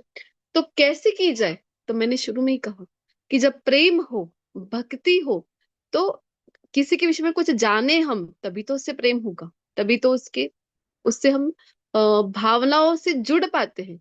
तो कुछ तो पता हो, तो कुछ बताइए भगवान। तो ये जब भाव है अर्जुन जी का, तो उसी के अकॉर्डिंग भगवान अब खुद के विषय का ज्ञान जब बता रहे हैं, क्यों बता रहे हैं? कि जब जब हम वो देखें तो हमें कृष्ण याद आए। क्योंकि मद्गतेन अंतरात्मना, सतत स्मरण कैसे करेंगे हम कृष्ण को? तो जो भी प्रेम भक्ति में ऑलरेडी है, सभी महान भक्त, किसी का भी नाम ले लीजिए आप, नरसिंह मेहता जी हो गए, मीराबाई हो गई, संत तुकाराम ले लीजिए, नामदेव जी ले लीजिए, जनाबाई ले लीजिए, वो सभी जो महान भक्त हो चुके हैं, तो वो ऑलरेडी प्रेम भक्ति में थे। तो उनको कोई आवश्यकता है नहीं कि भगवान के विषय की कोई ज्ञान ले, जाने, क्योंकि उनकी स्मृति में तो सदा सदा और सदा कृष्ण है ही। तो फिर किसको आवश्यकता है ये सब? कि जो हमारे जैसे नौ सिखिया, नियो फाइटर्स, नियो नियो आए हैं इस मार्ग में, भक्ति मार्ग में, तो हमें आवश्यक है कि हम कृष्ण को कैसे याद रखें। तो यहाँ भगवान बता रहे, रहो रसो हम सुकांते, अरे जल में तो मैं स्वाद हूँ। तो कई लोगों को लगता है जल में क्या स्वाद होता है, अरे पानी तो टेस्टलेस है। तो निर्जला एकादशी का व्रत अगर किसी ने किया हो आप में से, तो उनको पता है कि कैसे, एक तो ज्येष्ठ माह में आता है जो निर्जला एकादशी का व्रत होता है, और जब पारणा का समय आता है, कैसे आतुरता से हम प्रतीक्षा करते हैं कि कब पारणा का समय, जल फटाफट मंगला आरती के समय भगवान को जब अर्पण करते हैं, और वेट करते हैं, हम प्रतीक्षा करते हैं कि कब वो क्षण आए कि पारणा हम करें और कब हम वो जल का सेवन करें। और जब पहला घूंट जल का पीते हैं, तब हमें याद आ जाता है कि रसो अहम अप्सु कौन्तेय। ये श्लोक तो अवश्य उस समय तो याद आ ही जाता है, ऐसे भले आए ना आए। वैसे भगवान ये बता इसीलिए रहे हैं कि जब जब जल पिए आप, जब जब पानी का सेवन करें, तो कृष्ण आपको याद आए। इस श्लोक के पीछे का भाव तात्पर्य यही है कि कृष्ण आपको कैसे याद है। जल तो पीते ही होंगे ना, बार बार जल पीते हैं ना हम। जब जब पानी पियोगे आज के बाद, जब जब जल का सेवन करोगे, तो आपको कृष्ण का ये श्लोक याद आना चाहिए कि 7.8 में भगवान कह रहे हैं, रसो अहमअप्सु कौन्तेय। और सूर्य चंद्रमा तो हम अ, अभी रात्रि का समय, तो चंद्रमा के दर्शन होते हैं, सूर्य के बिना हमें कोई सुबह ही नहीं होती है। तो जब जब सूर्य को देख रहे हैं, चंद्र को देख रहे हैं, तो कृष्ण हमें याद आ जाए। प्रणव सर्व वेदेषु, वेदों में तो मैं ओमकार हूँ। कई लोगों को लगता है कि वेदों में तो कृष्ण का नाम ही नहीं दिया है, आप कहते कृष्ण मेरे से श्रेष्ठ कोई तत्व नहीं है, भगवान बता रहे हैं, पर वेदों में तो नहीं कहा है कि भगवान कृष्ण ही सर्वश्रेष्ठ है। तो भगवान, वेदों में वैदिक मंत्र है, वेदों में सब इनडायरेक्ट वे में दिया है, तभी तो इतना सब, जब वेद दे दिया, 17 पुराण दे दिए, 108 उपनिषद दे दिए, इतिहास अरण्य सब कुछ रचना हो गई, वेदांत सूत्र भी दे दिया, फिर भी जब वेद व्यास जी का मन अभी भी व्याकुल था, अभी भी उनका मन जो है वो कहते कि मन में उनको शांति नहीं मिली थी, तभी तो उनके एक गुरु आए उनके जीवन में और उनको आज्ञा की, और 18वें महापुराण की रचना हुई। कौन है वो गुरु, बताइए? कौन गुरु आए उनके जीवन में? माता जी, नारद मुनि जी। जी, नारद जी। और कौन से महापुराण की रचना हुई फिर? 18वां पुराण, जी। श्रीमद् भगवत गीता। भागवतम। भागवत भागवतम। भागवतम। भागवतम। जी जी जी। तो नारद मुनि ने कहा, जो परम हंसों का भी मन जिससे रमे, ऐसी तो आपने चर्चा ही नहीं की। आपने तो वही ज्ञान दिया जिसमें कि इंद्रिय तृप्ति हो, ऑलरेडी ये संसार वही कर रहा है, आप भी वही ज्ञान दे रहे हो। तो परम हंसों का भी मन जिसमें रमे, यानी कि भगवान की दिव्य लीला की तो चर्चा ही नहीं की। तो फिर उनके उपदेश के पश्चात रचना हुई श्रीमद् भागवतम, जिसको कहा जाता है वेदों का पका हुआ फल। तो जब भागवतम मिला है, तो हमें भक्ति में उन्नति करने के लिए भागवतम के सिवाय कोई रास्ता है ही नहीं कि आप पहले, सबसे पहले भगवत गीता पढ़िए, तत्वतः कृष्ण को जानिए, क्योंकि भगवान बारंबार कह रहे हैं भगवत गीता में कि तत्वतः मुझे जान, एवं यो वेति तत्वतः, कि मेरे विषय में तत्वतः जानो आप। तो जान लो कि कृष्ण कौन है, और उसके पश्चात जब भागवतम में जाओगे तो डिटेल में भगवान के भक्तों द्वारा भगवान को जानोगे। फिर दशम स्कंद आएगा और तब भगवान की लीलाओं की चर्चा होगी। क्यों इतना सब क्यों करना है? कि भक्ति में आगे बढ़ना है, तो बात हम जो कर रहे हैं वहीं से चर्चा शुरू करेंगे। प्रणव सर्व वेदेषु, वेदों में डायरेक्टली नहीं दिया है कि भगवान कृष्ण ही अल्टीमेट है, इनडायरेक्ट वे में बताया हुआ है, और थोड़ा घुमा फिरा के जो वेदों की भाषा है, हर कोई वेदों के सार को नहीं पकड़ पाता है, तभी तो सरल भाषा में फिर भागवतम की रचना हुई है वो उसके लिए। लेकिन वैदिक मंत्र आप ले लीजिए, कोई भी हम पुरोहित जब बुलाते हैं घर पे, कोई भी अनुष्ठान हो रहा है, कोई पूजा पाठ हो रहा है, तो ब्राह्मण पुरोहित हमारे घर आते हैं और स्वस्ति वचन से शुरुआत, एक उदाहरण, बहुत से वैदिक मंत्र हैं। ऋग्वेद की जो वाचा बोली जाती है, स्वस्ति न इंद्रो वृद्धश्रवाः, स्वस्ति न पूषा विश्ववेदाः, स्वस्ति नस्तार्क्ष्यो अरिष्टनेमि, स्वस्ति नो बृहस्पतिर्दधातु। स्वस्ति वचन बोलते हैं ब्राह्मण, करते हैं ना ऐसे मंत्र उच्चारण। तो जब ओम से शुरुआत होती है, ओम स्वस्ति न इंद्रो, तो कोई भी मंत्र आप ले लीजिए वेदों का, तो शुरुआत ओम से होती है जनरली। तो वो ओम क्या है, तो प्रणव, भगवान कह रहे क्या, अरे वो ओमकार ही तो मैं हूँ। तो ओम जो बन रहा है अ उ म से, तो अकार 10वें अध्याय में भगवान कहते हैं अ यानी मेरी विभूति है, अकार मैं हूँ, उ यानी ऊर्जा, तो श्रीमती राधा रानी है वो ऊर्जा है भगवान की, और म यानी महतत्व से जो हम बने हैं जीवात्मा। तो अ उ म से बनता है ओमकार, और ये ओमकार में सब आ गया, भगवान भी आ गए, उनकी शक्ति भी आ गई, और हम जीवात्मा भी आ गए। तो ये ओम भगवान कह रहे, भगवान का ये शब्द शब्द के रूप में भगवान को रिप्रेजेंट करता है, जो ओमकार है वो। तो भगवान कहते हैं वो मैं हूँ, और आकाश में ध्वनि हूँ। भगवान की ये जो शक्ति है, आकाश में ध्वनि, ध्वनि तरंगे होती है, आप सभी को पता होगा, फ्रीक्वेंसी, साउंड फ्रीक्वेंसी, ये तरंगों के माध्यम से एक दूसरे को हम सुन पाते हैं। आकाश में जो अवकाश है, तो उसके कारण हम एक दूसरे को सुन पा रहे हैं। और हमारी सारी टेक्नोलॉजी की बात करें, अभी हम टेक्नोलॉजी से कनेक्टेड हैं, टेक्नोलॉजी जो सारी हमारी है, वो भगवान की एक शक्ति, जो भगवान अगर हटा ले आकाश में शब्द, तो हमारी सारी टेक्नोलॉजी धरी की धरी रह जाएगी। सैटेलाइट के थ्रू जो हम जुड़े हैं, जो आप मुझे सुन पा रहे हैं, मैं आपको सुन पाती हूँ, देख पा रहे हैं एक दूसरे को, तो ये आकाश में शब्द। और कह रहे मनुष्य में सामर्थ्य, बहुत से लोगों को अभिमान होता है कि अरे मुझ में बहुत सामर्थ्य है, तो भगवान कहे कि मेरी शक्ति है, भगवान का आगे बता रहे कि पृथ्वी आद्य सुगंध, तो पृथ्वी की सुगंध, तो आप सभी को पता होगा गांव की साइड में जनरली, सिटी में तो थोड़ा कम ही, क्योंकि सिटी में तो सब जगह हमने विकास के नाम पर कंक्रीट की चादरें बिछा रखी है, तो जनरली इतना हमें नहीं फील होता। लेकिन गांव की साइड में हो आप, तो जब पहली बारिश आती है, आज तो हमारे यहाँ जो आई है तो बिना ऋतु वाली बारिश चल रही है अभी तो, लेकिन जब ऋतु की पहली वर्षा होती है, वर्षा ऋतु में, तब आप सभी को पता होगा कि कैसी भीनी भीनी सुगंध आती है, मिट्टी की जो सुगंध है वो, तो कहते हैं आद्य सुगंध। तो आप उसी मिट्टी में जो आपके अलग अलग प्लांट लगे होंगे, उसी मिट्टी में आपकी तुलसी जी हैं, उसके बाजू में कोई और है, पौधा है, कोई पुष्प का पौधा है, गुलाब का, या फिर मोगरे का पौधा है,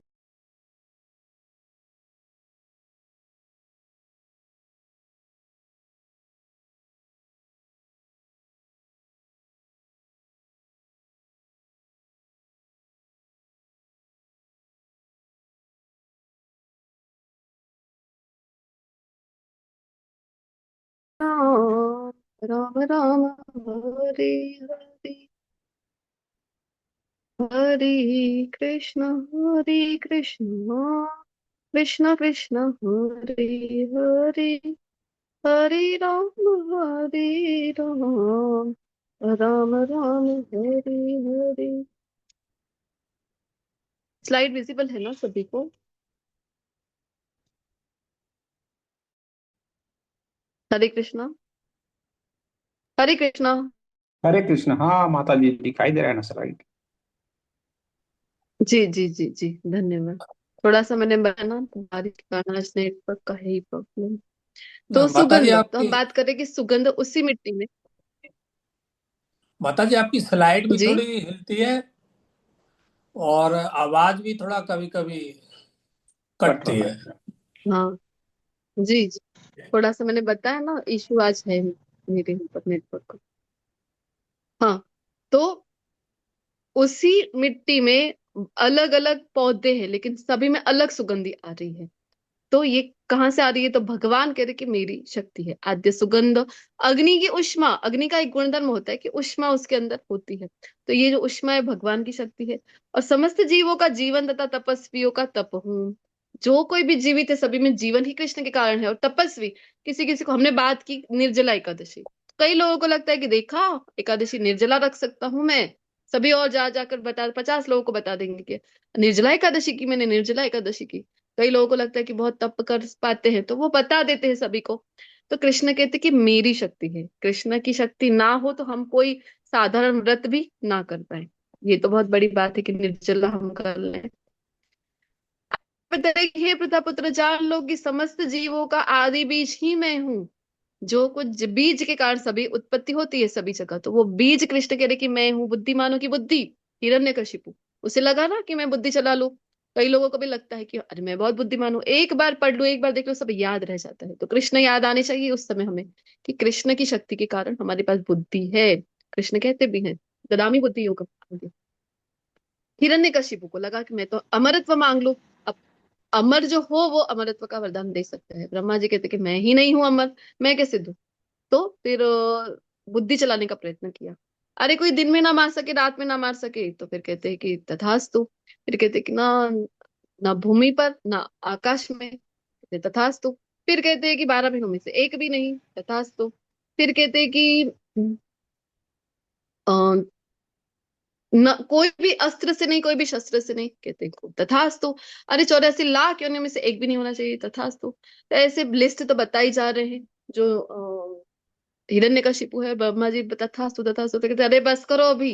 और फिर जब वो हुआ कि प्रहलाद महाराज के कारण, उनको प्रसन्न करने के कारण भगवान जब आ गए, और उस समय पहले तो इतना रौद्र रूप था तो हिरण्यकशिपु भयभीत हो जाता है, लेकिन फिर उसे लगता है कि अरे ये तो मेरा कुछ नहीं बिगाड़ सकते। तो फिर कहता है कि अरे मार नहीं पाओगे मुझे? तो भाई भगवान कहते हैं, नरसिम्हा देव जब प्रकट हुए हैं तो कहते हैं कि क्यों? तो वो कहता है ये हिरण्यकशिपु, अरे वरदान है, वरदान ब्रह्मा जी ने दिया है, वो तो आप नहीं टाल पाओगे। कहते क्या वरदान है? ना कोई दिन में मार सके, ना कोई रात में मार सके। भगवान कहते देखो अभी संध्या काल चल रहा है, अरे ना कोई भूमि पर ना तो कोई आकाश में। तो कहते कहाँ हो देखो जरा, लिफ्ट है लिफ्ट, गोदी में हो मेरी तो तुम। फिर कहते अच्छा 12 महीनों में से एक भी नहीं। तो भगवान कहते नया महीना लॉन्च किया है तेरे लिए अभी अभी। कौन सा महीना है वो? कौन सा महीना है पुरुषोत्तम मास। पुरुषोत्तम हिरण्यकशिपु मास। के लिए? पुरुषोत्तम मास, इस वर्ष आने वाला है पुरुषोत्तम मास, हाँ। फिर कहते हैं कि अरे 84 लाख योनियों में से अस्त्र से नहीं, शस्त्र से नहीं। तो कहते ये देखो, देखे है नखून, ये ही प्रयोग होगा आज तो कहते कि ना 84 लाख योनि में से एक ना हो। तो भगवान कहते देखो जरा मेरी और थोड़ा ध्यान से देखो, आधा शरीर मेरा नर का है तो आधा शरीर है सिंह का, और इसीलिए कहलाए नरसिम्हा देव। ब्रह्मा जी खुद सोच में पड़ के कि अरे मेरे डाटा चेक करने लगे कि मेरे तो 84 लाख योनि में तो ये है नहीं, ये कौन सा रूप लेकर आ गए हैं भगवान। तो कहने का तात्पर्य कि बुद्धिमान को लगे कि मैं बहुत बुद्धि चला रहा हूँ, भगवान कहते कि नहीं नहीं, उसमें भी मैं तुम्हारा पिता हूँ। रावण को लगा कि मैं बुद्धि चला लूं, तो भगवान कहते कि नहीं, बुद्धिमान में भी बुद्धि तो मेरे ही कारण है। रावण की थी ना ऐसी इच्छाएं, असुर रावण। तो जैसे कि 3 इच्छाएं उसकी मुख्य बताई जाती कि स्वर्ग तक तुम्हें तो सीढ़ी जो है उसकी स्थापना हो जाए, समुद्र का खारा पानी है वो मीठा हो जाए, और सोने में सुगंध। हम तो कहावत भी कहते हैं ना, सोने में सुहागा। तो ऐसी रावण की भी इच्छा थी। ये सब असुर लोग हैं, तो इनकी बुद्धि जो है, भगवान कहते हैं, मेरे कारण बुद्धि है तुम्हारे अंदर। तेज पुरुष में तेज हूँ। बहुत लोगों को लगता है कि बहुत सामर्थ्यवान है हम, बहुत बाहुबली हूं मैं। अरे बाहुबल तेरे बाहु में जो बल है वो किसके कारण है? कृष्ण के कारण। कृष्ण में याद आना चाहिए। तो यहाँ बता रहे कि बलवानों का कामनाओं तथा इच्छा से रहित मैं बल हूं। अब बलवान तो बहुत से लोग भी होते हैं ना, तो किसी को लगेगा कि अच्छा ये भी तो बलवान है, तो इसके अंदर जो बल है वो कृष्ण के कारण, वो तो दूसरों को परेशान कर रहा है बल के कारण। तो वो तो बच्चों को पकड़ के ले जा रहा है, वो तो स्त्रियों को परेशान कर रहा है, तो ये ऐसा बल? तो भगवान कहते नहीं नहीं नहीं नहीं, कैसा बल? तो खुद की कोई इच्छा, भौतिक इच्छा से रहित है, कामनाओं से रहित है, तो वो बल कृष्ण कहते हैं कि मैं हूं। आगे कह रहे कि मैं वह काम हूं जो धर्म के विरुद्ध नहीं है। जातीय जीवन की बात कर रहे हैं यहाँ पे। कौन सा जातीय जीवन? कि जो धर्म से विरुद्ध नहीं है। गृहस्थ आश्रम हमारे यहाँ इसीलिए गृहस्थ आश्रम होता है। क्यों गृहस्थ आश्रम कहा गया है? तो क्योंकि वेदों में जिस प्रकार वर्णन है उस प्रकार हम जीवन यापन करें, उन नीति नियमों को फॉलो कर करके भगवत प्राप्ति कर सके, तो कह रहे वैसा जातीय जीवन भी मैं हूँ। और तुम जान लो कि मेरी शक्ति द्वारा सारे गुण प्रकट होते हैं, चाहे सतोगुण हो, रजोगुण हो या तमोगुण। तीनों गुण जो है प्रकृति के, तो भगवान कह रहे कि सभी मुझसे ही है। और एक प्रकार से मैं सब कुछ हूँ, किंतु मैं स्वतंत्र हूँ। मैं प्रकृति के गुणों के अधीन नहीं हूँ, अपितु वे मेरे अधीन हैं। तो भगवान की प्रकृति के गुण मेरे अधीन हैं। बहुत से लोगों को लगता है कि देखो कृष्ण कृष्ण तो यहाँ आ गए ना, तो वो भी माया में फंस जाते हैं। भगवान बहुत क्लियर बताते हैं कि नहीं नहीं नहीं नहीं, ऐसा नहीं होता। माया के अधीन हम हैं, कृष्ण नहीं है। माया तो कृष्ण के कृष्ण जो है वो तो माया के स्वामी है। इसलिए आगे के श्लोक में हम देखते हैं ना भाई, भगवान कहते भी हैं मया दक्षिण प्रकृति स्तूयते सचराचरम। तो जो सचर चर अचर सब कुछ है, ये भौतिक प्रकृति है, भगवान कहते हैं मेरी देखरेख में, मेरी अध्यक्षता में काम करती है, वो मेरे अधीन है, मैं नहीं, मैं स्वामी हूँ माया का। तो यहाँ बता रहे हैं तीन अवस्था होती है, एक होती है गुणाधीन, दूसरी होती है गुणातीत, और उससे भी ऊपर होती है गुणाधीश। अब आप बताइए गुणाधीन कौन है, किसे कहेंगे हम? गुणाधीन अवस्था यानी कौन सी?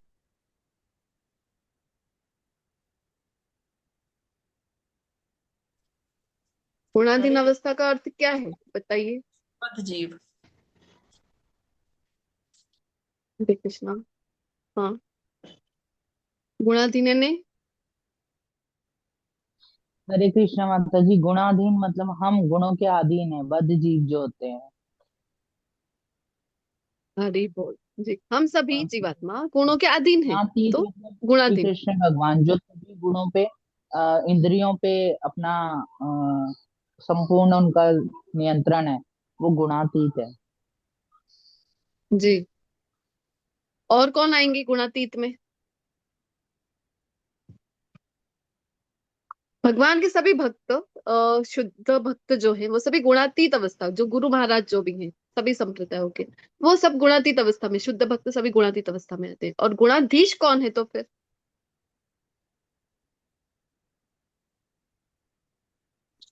माता जी भगवान। भगवान कृष्ण एकमात्र गुणाधीश है। बाकी सभी हम कह सकते हैं कि गुणातीत में आ सकते हैं, पर गुणाधीश मतलब गुणों के जो अधिष्ठाता है, वो केवल और केवल कृष्ण है। तो कृष्ण गुणातीत भी है, गुणों से पर है, और गुणों के अधिष्ठाता भी, गुणों के स्वामी भी कृष्ण है। तो हमें लगता है कि क्यों सब कृष्ण के शरण में नहीं आते? इतना सारा ज्ञान दिया है, इतने ज्ञान की चर्चाएं हो रही है, तो सब आते होंगे ना कृष्ण की चर्चा में। तो कृष्ण कहते कि नहीं, नहीं आ पाते। क्यों? इतने ही कम पार्टिसिपेंट है। तो कृष्ण कहते कि अरे तीनों गुण मतलब कि सत्वगुण रजोगुण और तमोगुण द्वारा मोहग्रस्त ये सारा संसार मुझे गुणातीत तथा अविनाशी को नहीं जानता। तो ये माया देवी हम कहते हैं, भौतिक प्रकृति कहते हैं, जो तीन गुण है, इनके कारण हम कृष्ण को नहीं जान पाते हैं। और आगे बता रहे, हमें लगता है कि अच्छा कृष्ण, ये माया के कारण हम फंसे पड़े हैं, हम आप तक नहीं पहुंच पा रहे हैं, तो कभी पहुंच पाएंगे कि नहीं, कि फंसे रहेंगे यहाँ माया में? तो कृष्ण कह रहे हैं, इसका उत्तर इस श्लोक में दे रहे हैं। बहुत सुंदर श्लोक है, मैंने लेवल 1 में भी आपको कहा था कि सभी को अवश्य कंठस्थ होना चाहिए। देशा पूर्णमयी मम माया दुरत्यया मामेव ये प्रपद्यन्ते माया में ताम तरन्ति ते। कि हे अर्जुन, बात तो सही है, तीनों गुणों की बनी हुई जो भौतिक प्रकृति है, इसको पार करना अत्यंत दुष्कर है, कठिन है। हाँ, पर तो कोई रास्ता है भगवान, क्या आप तक पहुंचे? भगवान कह रहे हाँ है। कौन सा? मामेव ये प्रपद्यन्ते, अरे मेरी शरणागत जो कोई भी हो जाता है, माया में ताम तरंती ते, वो सहजता से सरलता से इसको पार कर सकता है, क्योंकि माया कृष्ण के अधीन है।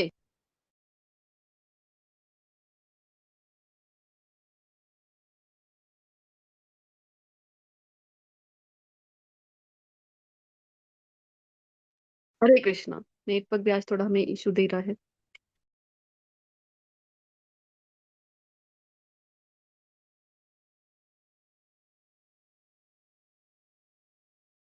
कांटेक्ट करेंगे फॉर एग्जाम्पल, एग्जाम्पल थोड़ा सा कह सकते हैं कि का है, पर समझने के लिए हम ले, किसी के घर आप गए हो और उसके घर पे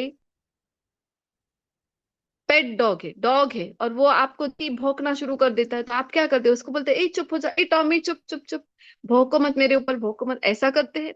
या फिर जो उनके स्वामी है, पांडे जी का है वो कुत्ता, तो उनको बुलाएंगे ना हम कि पांडे जी जरा अपने कुत्ते को कहिए ना, तो तुरंत पांडे जी बाहर आ जाते हैं और फिर कुत्ते को कहते ए टॉमी भौंको मत, बैड मैनर, भौंको मत, परेशान मत करो उन्हें, तो चुप हो जाता है। होते कि नहीं? सेम वे कहने का तात्पर्य कि माया देवी कृष्ण की देखरेख में काम करती है। कृष्ण की शक्ति, माया शक्ति जो है, तीनों गुण की प्रकृति जो है। तो जब भगवान कहते हैं, क्योंकि जब आप सभी ने किया ही होगा अनुभव, जब जब हम भक्ति में आते हैं तब तब माया देवी तो ऐसा लगता है कि शस्त्र लेकर हमारे सामने खड़ी हो गई है। क्योंकि परीक्षाएं, माया देवी भी परीक्षाएं लेती है। जो ऑलरेडी उनके गोद में बैठे हैं, भौतिकता में है, उनको इतना परेशान नहीं करेंगी। लेकिन जब हम थोड़ा सा भी भक्ति में आते हैं तो हम माया देवी।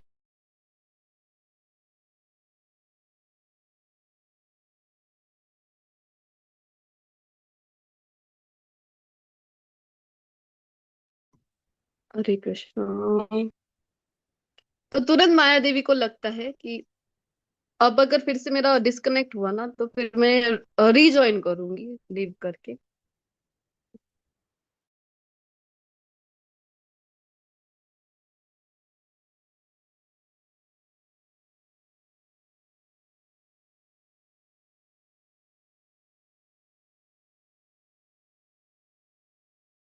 हरे कृष्णा कृष्णा कृष्णा हरे हरे, हरे राम राम राम हरे हरे, हरे हरे हरे, हरे राम राम राम हरे हरे, हरे कृष्णा कृष्णा कृष्णा कृष्णा हरे हरे, हरे राम।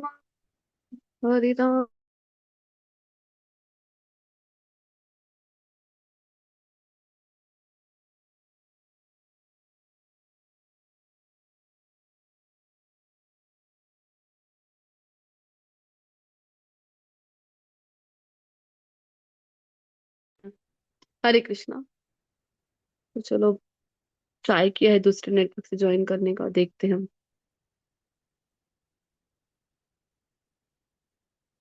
तो माया देवी जो है वो भगवान के अधीन है। तो भगवान फिर कहते कि अरे माया देवी, मेरा भक्त है, इसे परेशान मत करो। हमने कहा कि भक्ति में जब आते हैं तो ज्यादा हमारी परीक्षाएं होती है। तो फिर भगवान, जब भगवान के शरणागत जब हम हैं, तो भगवान कहते कि अरे माया देवी, मेरा भक्त है, इसे परेशान मत करो। तो भगवान के आदेश से फिर माया देवी हमें परेशान नहीं करती। आगे बता रहे हैं। फिर हमें लगता है अच्छा इतना ज्ञान है, तो भगवान सब आपके शरण में फिर तो आ जाते होंगे ना। शरणागति स्वीकार करो, ये अगर मार्ग है तो सब शरणागति स्वीकार कर लेते होंगे। तो भगवान कहते कह रहे नहीं नहीं नहीं नहीं, चार प्रकार के नमूने हैं जो मेरी शरण नहीं आते। कौन से भगवान? कह रहे न माम दुष्कृति नो मूढ़ा, अरे मूर्ख लोग कभी मेरी शरण नहीं आते हैं। वो इसलिए श्रील प्रभुपाद जी है वो मूर्खों को कंपेयर करते गधों के साथ। कहते कि गधे, आप सब जानते हैं कि गधे जो है वो दिन भर बोझ ढो रहे हैं अपने स्वामी का। क्यों? क्योंकि उनको लगता है कि अरे हम दिन भर बोझ नहीं ढोएंगे तो हमको शाम को खाना ही नहीं मिलेगा, घास ही नहीं मिलेगी, चारा ही नहीं मिलेगा। वो गधे ये नहीं जान रहे कि अरे आप नहीं मेहनत करोगे तो भी चारों ओर जाकर देखो जरा, घास तो सब जगह पड़ी है, आपको तो खाना मिलेगा ही मिलेगा। पर उनको लगता है मेहनत करेंगे तो ही मिलेगा। तो मेहनत करना बुरी बात नहीं, करनी ही चाहिए, करनी बहुत इंपॉर्टेंट है। क्योंकि भौतिक जगत में है तो कहते हैं ना कि पापी पेट का सवाल है। तो जरूरी है कि मेहनत करें, लेकिन सिर्फ उसी के लिए समय आप डाल रहे हो, ये समझना बहुत इंपॉर्टेंट है कि जब मानव देह, इतना दुर्लभ मानव देह मिला है, तो मात्र इसी के लिए नहीं मिला कि आप केवल और केवल धन अर्जन के लिए, अर्थोपार्जन के लिए अपना समय और शक्ति सारी वहीं व्यय करें। तो इसका अल्टीमेट गोल क्या है वो जाने, इसके लिए मानव देह हमको मिला है। क्योंकि देवताओं को भी दुर्लभ है मानव देह। फिर दूसरी कैटेगरी, इसलिए ये मूर्ख कैटेगरी कभी नहीं आएगी, क्योंकि ये तो समय ही नहीं है। इनको बोलो कि क्लास में आओ, अरे टाइम कहाँ है मेरे पास। इनको बोलो आपकी जप करो, भगवान का नाम जप करो, बोलेंगे अरे टाइम ही तो नहीं है।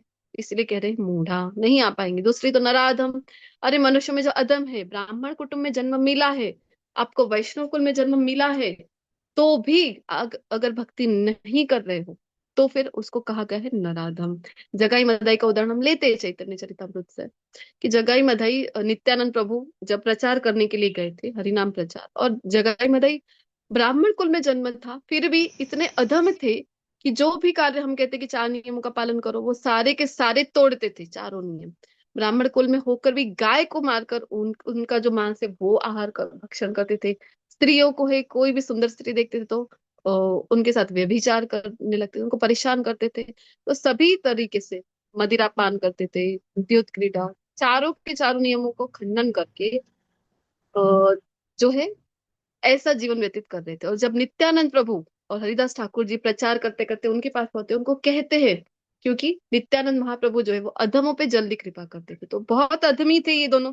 तो उनको कहते कि एक बार कृष्ण नाम ले लो अपनी जीवा से, एक बार आप हरे कृष्ण बोलो, एक बार बोलो। तो वो तो बोलते ही नहीं थे। फिर दोबारा जब उनको मिलते तो उनको फिर से कहते कि एक बार कृष्ण बोलो ना। तो फिर वो देखते आजू बाजू, उनको एक पत्थर मिलता है, वो उठाते हैं, मटका था उसका टुकड़ा, वो उठा के सिर पे सीधा प्रहार कर देते हैं नित्यानंद महाप्रभु के, और उनके सिर से इतना खून बहता है। और जब ये बात पता चलती है चैतन्य महाप्रभु को, तो गुस्से हो जाते हैं, बहुत क्रोधित हो जाते हैं, और तुरंत ही सुदर्शन चक्र का आवाहन करते हैं। और उस समय नित्यानंद महाप्रभु रोकते कि नहीं प्रभु, ये जो जन्म है आपका वो पतितों का उद्धार करने के लिए हुआ है, पतितों को मुक्त करने के लिए, उनका संहार करने के लिए नहीं हुआ है, क्योंकि ये तो कलयुग चल रहा है, यहाँ पे तो सभी अधमी है। तो इसलिए फिर महाप्रभु रोकते हैं, नित्यानंद प्रभु रोकते हैं, और फिर रोकते ही नहीं है मात्र, तो उनको कृष्ण प्रेम भी प्रदान करवाते हैं चैतन्य महाप्रभु से। तो विचार कीजिए, नित्यानंद प्रभु कुछ ही दिनों में, अभी सब बहुत हर्ष की बात है कि नित्यानंद त्रयोदशी आ रही है। आई थिंक 31 जनवरी को है ना? 31 जनवरी को है ना नित्यानंद त्रयोदशी, नित्यानंद महाप्रभु का आविर्भाव।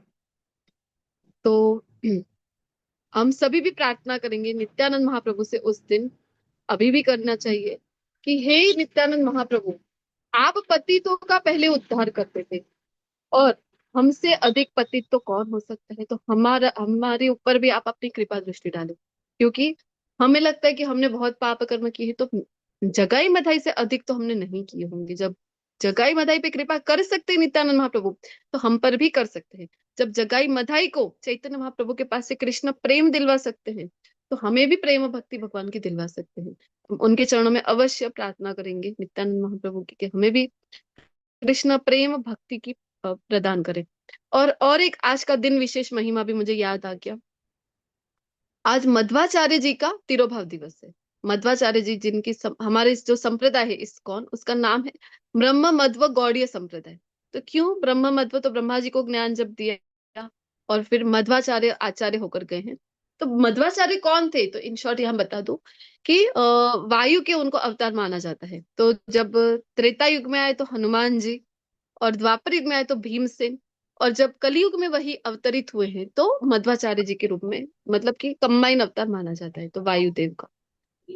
तो बहुत महत्वपूर्ण दिवस है आज। तो मध्वाचार्य जी के भी हृदय में, जिस प्रकार हनुमान जी के हृदय में प्रभु श्री राम के सिवा कोई है नहीं, भीम जी की जो भक्ति है कृष्ण भगवान के प्रति, और मध्वाचार्य जी की जो भक्ति है ठाकुर जी के प्रति, तो हम भी आज प्रार्थना करेंगे कि यहाँ जितने भी पार्टिसिपेंट जुड़े हैं आज हमारे इस्कॉन मैंगलोर के साथ, हम सभी के हृदय में मध्वाचार्य जी कृपा करे। जो आचार्य परंपरा में हम जुड़े हैं उनकी कृपा से तो और कृपा कर दे, और हमारे भी हृदय में कृष्ण है वो स्थिर हो जाए।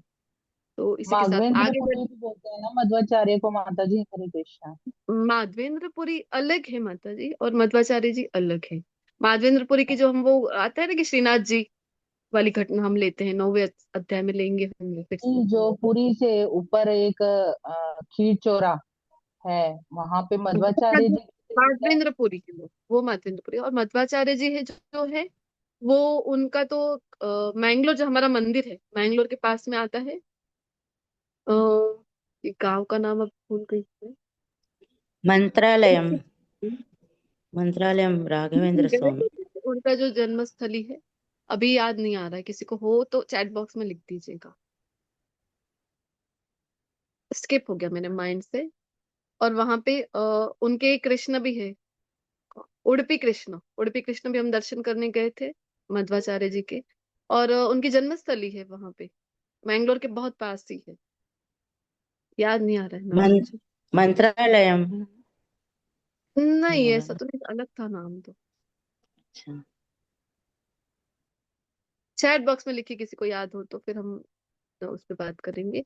आगे बढ़ते हैं हम। तो माया अपरदिज्ञाना, तो नराधम कैटेगरी कभी नहीं आएगी मेरे शरण में। फिर माया द्वारा जिनका, भौतिक माया द्वारा जिनका ज्ञान हरण हो चुका है, तो ऐसे लोग हमको बहुत पढ़े लिखे दिखेंगे, मतलब भौतिक दृष्टि में तो बहुत ऊंची ऊंची डिग्री है इनके पास, किंतु वो डिग्री के कारण क्या हो रहा है, भौतिक माया के कारण क्या हो रहा है कि वो कृष्ण को नहीं समझ, दिव्य ज्ञान नहीं प्राप्त कर पाएंगे। वो कहेंगे कि अरे हमारे ही कारण तो ये सब संशोधन होता है, हमारे ही कारण तो आप सब लोग इतने आरामदायक जीवन है निर्वाह कर पा रहे हो। अरे आप भी क्या भगवत गीता लेकर बैठ गए, कुछ प्रोडक्टिव करो, प्रोडक्टिव।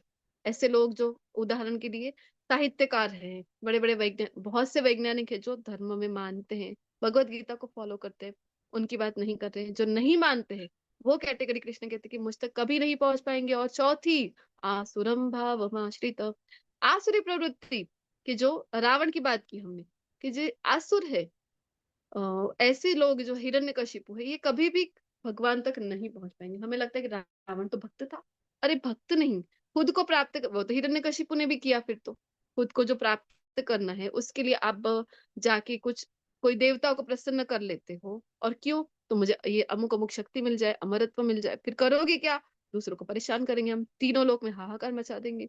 ये भक्ति नहीं है, ये प्रेम नहीं, इसको भक्त नहीं कहते। समझ लीजिए आप, भक्ति वो है कि जहाँ प्रेम भक्ति होती है। भक्ति का अर्थ, तो प्रेम का अर्थ है समर्पण, कि जिससे आप प्रेम करते हो ना, उसके लिए आप सब निछावर कर दो, वो है प्रेम भक्ति। उपेंद्र प्रभु जी लिख रहे हैं कि उड़पी से थे। ओके। हाँ, पर एक गांव हम गए, विजिट किया था ना, उसका नाम पता नहीं अभी क्यों मुझे स्किप हो रहा है, याद ही नहीं आ रहा है, जहाँ उनकी लीला स्थली है, बाल्यकाल की सभी लीलाएं हमने देखी थी। तो भगवान, अच्छा ये चार कैटेगरी आपकी शरण नहीं आती तो कोई आते हैं, तो वो कौन है, कौन आते हैं आपके शरण में? भगवान कहते हैं हाँ हाँ पुण्यवान है वो तो ऐसे कौन है? भगवान कहते चतुर्विधा भजन्ते माम जना सुकृति नो अर्जुन। अरे हैं अर्जुन जी, चार प्रकार के लोग मेरी शरण में आते हैं, मेरी सेवा करते हैं। कौन? आर्त जिज्ञासु अर्थार्थी ज्ञानी च भरतर्षभ। आर्त जो दुखी है वो मेरी शरण में आ जाते हैं। फिर जिज्ञासु, दुखी मतलब अब हम सब भी कोई ना कोई भौतिक जगत में कोई ना कोई दुख तो है ही सभी को, तो दुख आ गया तो तुरंत कृष्ण याद आ जाते हैं। हे कृष्णा, हे द्वारिकाधीश, हे ठाकुर जी, इस दुख में से आप ही पार कर सकते हो, मुझे इससे पार कराइए। तो ये दुख की कैटेगरी। सुख में बहुत सी बार होता है कि कृष्ण याद ना आए, पर दुख में अवश्य याद आते हैं, तो भी कृष्ण हमें कहते सुकृति नो अर्जुन। क्यों सुकृतिवान, क्यों पुण्यवान? क्योंकि दुख में बहुत सी संभावना है कि किसी और के शरण में चले जाओ। हम देखते हैं ना कि अन्य देवी देवताओं की शरण में जाते हैं, या फिर पीर फकीर है उनके भी पास चले जाते हैं, कोई ऐसे भभूति निकाल देता है उनके पास चले गए, कोई फल निकाल देता है कि उनके पास, ओहो चमत्कार, उनके पास चले गए हो। तो उससे तो ठीक है कि मेरी शरण में दुख के ही कारण, दुख में ही सही, पर मुझे याद तो किया मेरे बालक ने, तो भगवान कह रहे पुण्यवान। दूसरा तो कहते जिज्ञासु, बहुत से प्रश्न होते हैं कि अच्छा ये क्यों है, वो क्यों है, माला जब क्यों करते हैं, क्लास में क्या पढ़ा रहे हैं, ये कृष्ण को ही क्यों सर्वोपरि कह रहे हैं। तो बहुत से प्रश्न लेकर जो आते हैं कि जानने की इच्छा है, जिज्ञासा है, तो जिज्ञासु। अच्छा, ये जो पीके मूवी आई थी, पीके मूवी में तो बता रहे थे कि गुरु के शरण में जा रहे हो तो कह रहे थे कि रॉन्ग नंबर है, डायरेक्ट भगवान के पास जाओ। और यहाँ पे तो हमें बता रहे कि गुरु शिष्य परंपरा, डायरेक्ट कृष्ण तक नहीं जा सकते हम, गुरु शिष्य परंपरा से ही जा पाते हैं। वो तो कह रहे थे कि रॉन्ग नंबर डायल कर लिया, फिर सही नंबर कौन सा है? ऐसे बहुत से प्रश्न मन में लेकर आ जाते हैं, तो जिज्ञासु कैटेगरी। तो भी भगवान कहते कि अरे मेरी शरण में ये जानने की ही खातिर, पर मेरी शरण तो आया, तो कहते पुण्यवान।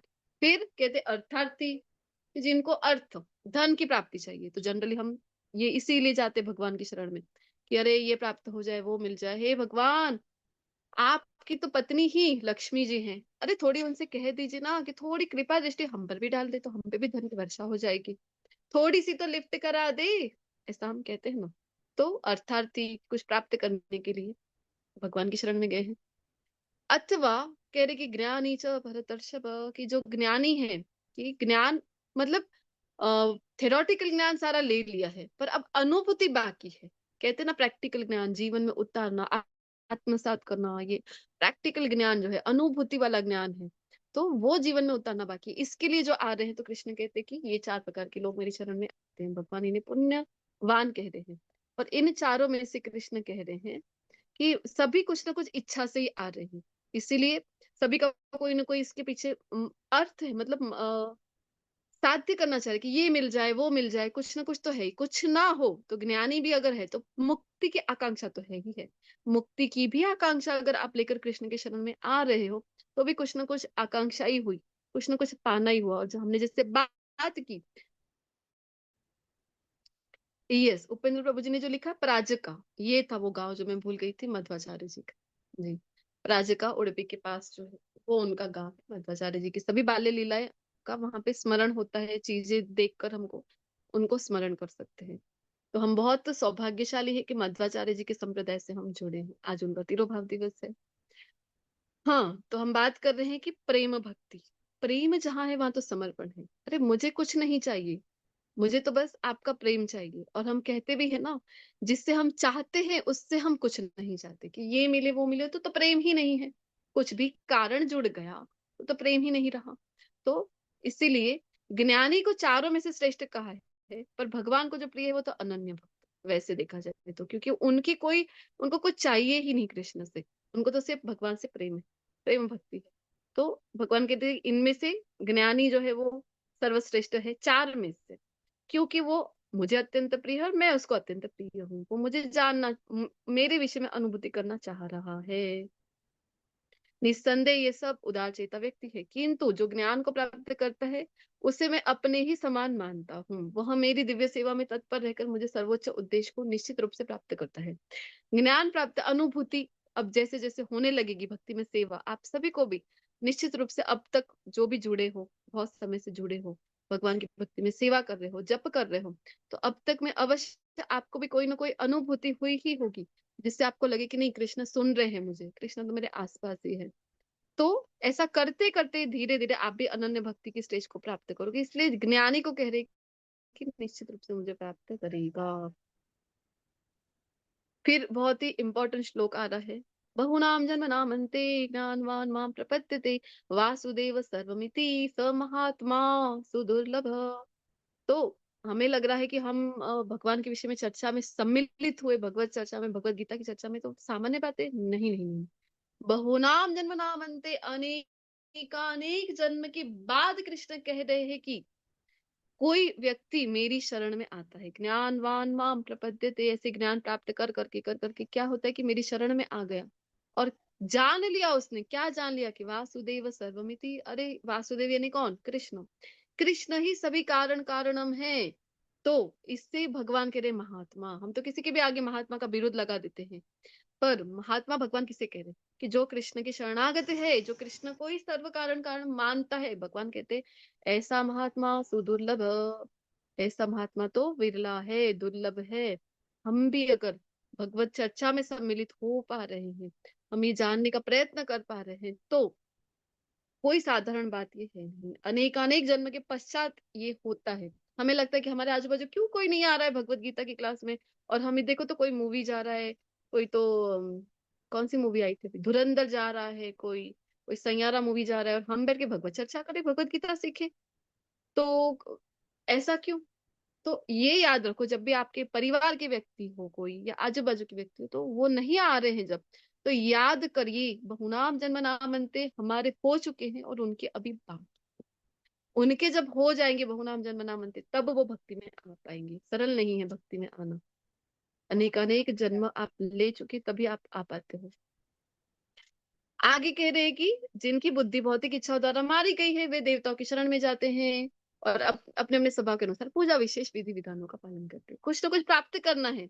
जो भगवान को छोड़कर देवी देवताओं की शरण में जा रहे हैं ना, उनके विषय में भगवान बता रहे हैं कि क्या है, तो भौतिक इच्छा द्वारा बुद्धि मारी गई है, उनको भगवान अधिक बुद्धिमान नहीं मान रहे कि जो भी भगवान की शरण नहीं है और देवी देवताओं की शरण में है। क्यों गए हो देवी देवता की शरण में? प्रेम भक्ति तो है ही नहीं, फॉर श्योर। कुछ प्राप्त करना है आपको कि ये मिल जाए वो मिल जाए। हे भगवान, मैं तो 16 सोमवार का व्रत करूंगी शिव जी, क्यों? तो मेरा मन चाहा पत्ती मुझे मिल जाए। ऐसा कुछ ना कुछ पाना है, कुछ ना कुछ आकांक्षा है वहां से जुड़ी है, ये मिल जाए वो मिल जाए। गणेश जी को हम स्थापना करेंगे, उनकी पूजा करेंगे, क्यों? निर्विघ्न कार्य संपन्न हो। वास्तव में गणेश जी के प्रति कोई प्रेम प्रेम आपको है नहीं। क्योंकि प्रथम पूज्य तो गणेश जी है, इसलिए हम उनकी स्थापना कर रहे हैं। अगर प्रथम पूज्य कोई और होता हम तो उनको बुला लेते। हम हनुमान जी के शरण में जाते हैं। क्यों?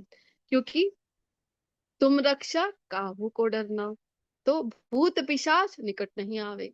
अरे हमको कुछ ना कुछ चाहिए हनुमान जी से, तभी उनके शरण में जा रहे हैं। पर याद रखिए, हनुमान जी को क्या प्रिय है?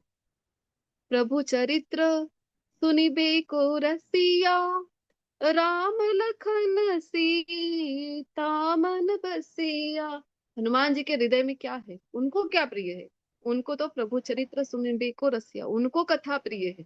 कथा के लिए तो वो धाम में नहीं गए भगवान के साथ कि वहां आपका कथा होगी। तो राम भगवान कहते नहीं, मैं खुद हूँ। तो कहा तो मैं नहीं आऊंगा, तो मैं यहीं खुश हूँ।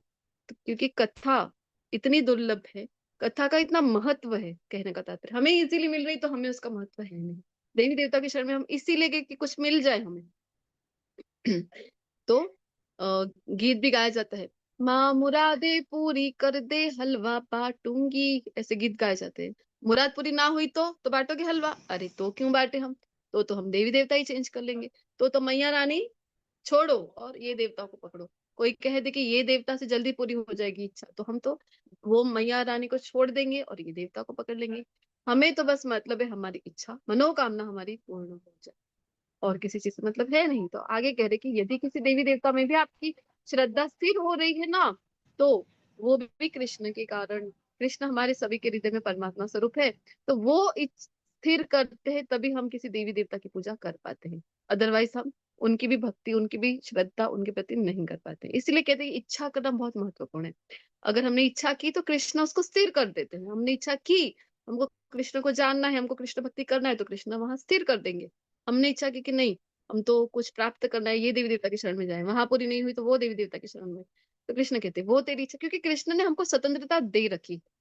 जब भगवत गीता का पूरा ज्ञान दे देते हैं अर्जुन जी को, 18वें अध्याय में कह रहे हैं कि यथेच्छसि तथा कुरु, हे अर्जुन जैसी तेरी इच्छा वैसा करो। ऐसा नहीं कह रहे कि अरे इतना ज्ञान दिया अब युद्ध करो, अब क्या प्रश्न है तुम्हें, ऐसा नहीं कहते। क्योंकि कृष्ण ने स्वतंत्रता दे रखी है हमें। तो कृष्ण हमारी जो ये आंशिक स्वतंत्रता है हमारे पास, उसमें कृष्णा इंटरफेयर नहीं करते, दखलगिरी नहीं करते। तो ऐसी श्रद्धा से समन्वित वह देवता की विशेष पूजा करने का यत्न करता है और अपनी इच्छा की पूर्ति करता है। किंतु वास्तविकता तो यह है कि सारे लाभ केवल मेरे द्वारा प्रदत्त हैं। यदि किसी देवी देवता की पूजा कर पा रहे हो, श्रद्धा दृढ़ हुई, तो भी कृष्ण की कृपा से। और अगर किसी देवी देवता ने आपकी इच्छा पूर्ति भी की है, तो वो भी कृष्ण की कृपा से। कृष्ण की कृपा के बिना, कहते हैं ना कि आपकी इच्छा के बिना तो एक पत्ता भी नहीं हिलता, तो कृष्ण की इच्छा के बिना कोई देवी देवता आपकी मनोकामना पूर्ण नहीं कर सकते। कृष्णा की वहां पे अगर मंजूरी है, अगर उन्होंने अनुमति दी, तो ही कोई देवी देवता भी हमारी जो मनोकामना है वो पूर्ण। आपको लगता है कि पीर फकीर से आपका काम बन गया, तो ये चादर और फादर के चक्कर में पड़े रहते हैं सनातनी होकर भी, दुर्भाग्य की बात है वैसे तो बहुत।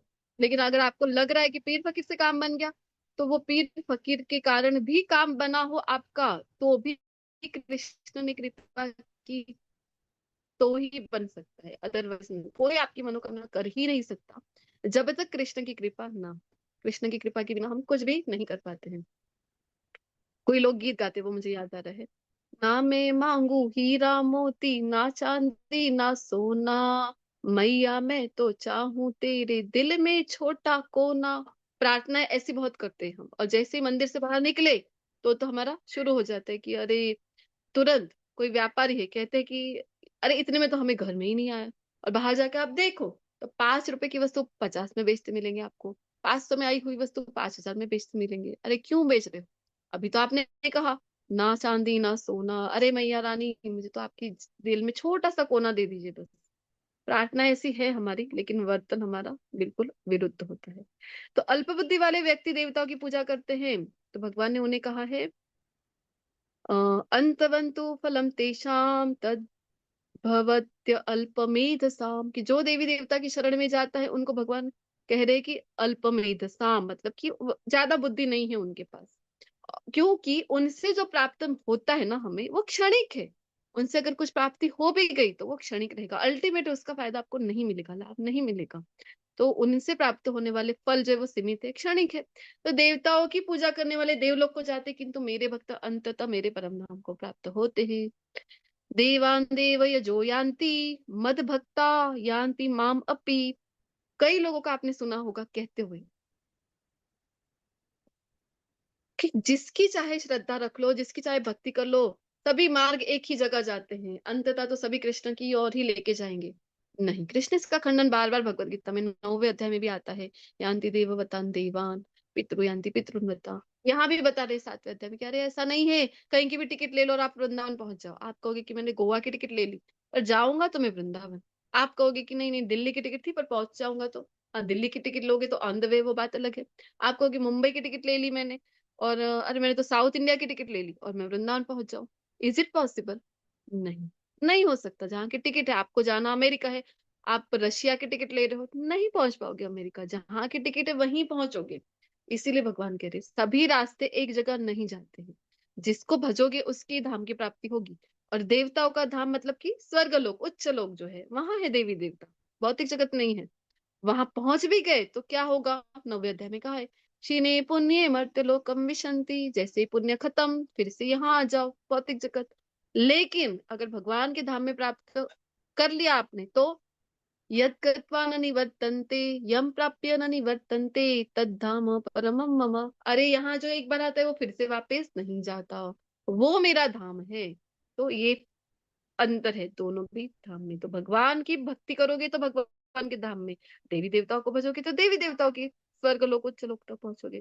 तो बुद्धिहीन मनुष्य मुझको ठीक से न जानने के कारण सोचते कि मैं भगवान पहले निराकार था और अब स्वरूप धारण कर लिया, अब साकार है। और खुद के अल्प ज्ञान के कारण वे अविनाशी तथा सर्वोच्च प्रकृति भगवान की नहीं जान पाते। तो लॉजिकली भी ये हम समझे अगर कि कोई वस्तु हम कहे कि पहले निराकार थी और अब आकार आ गया।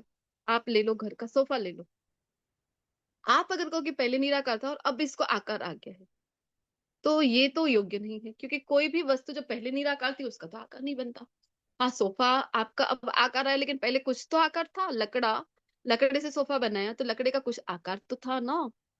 सेम वे हम हमें कोई पूछेगा कि आपका आकार है, हाँ तो देखो तो आपके सामने ही तो खड़े हैं, कितना सुंदर आकार है हमारा।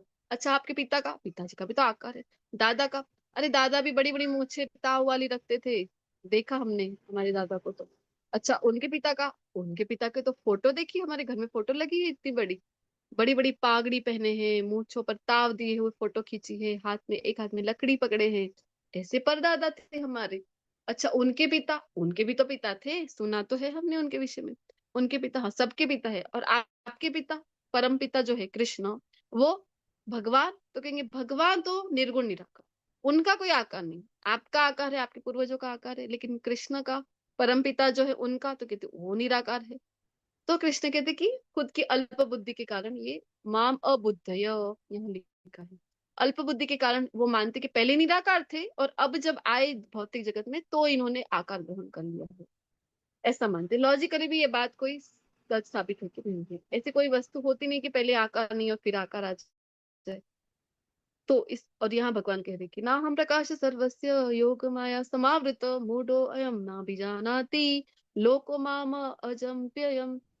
तो भगवान कहते कि मैं मूर्खों के समक्ष कभी खुद को प्रकट नहीं करता हूँ। भगवान ने सारे राइट्स रिजर्व रखे खुद के पास कि किसके सामने प्रकट होंगे, किसके सामने नहीं होंगे। हमें लगता है कि बहुत से लोग देखते कि हम जिसको देखते ना उसी को मानते, जिसको हम नहीं देखते उसको तो हम मानेंगे ही नहीं।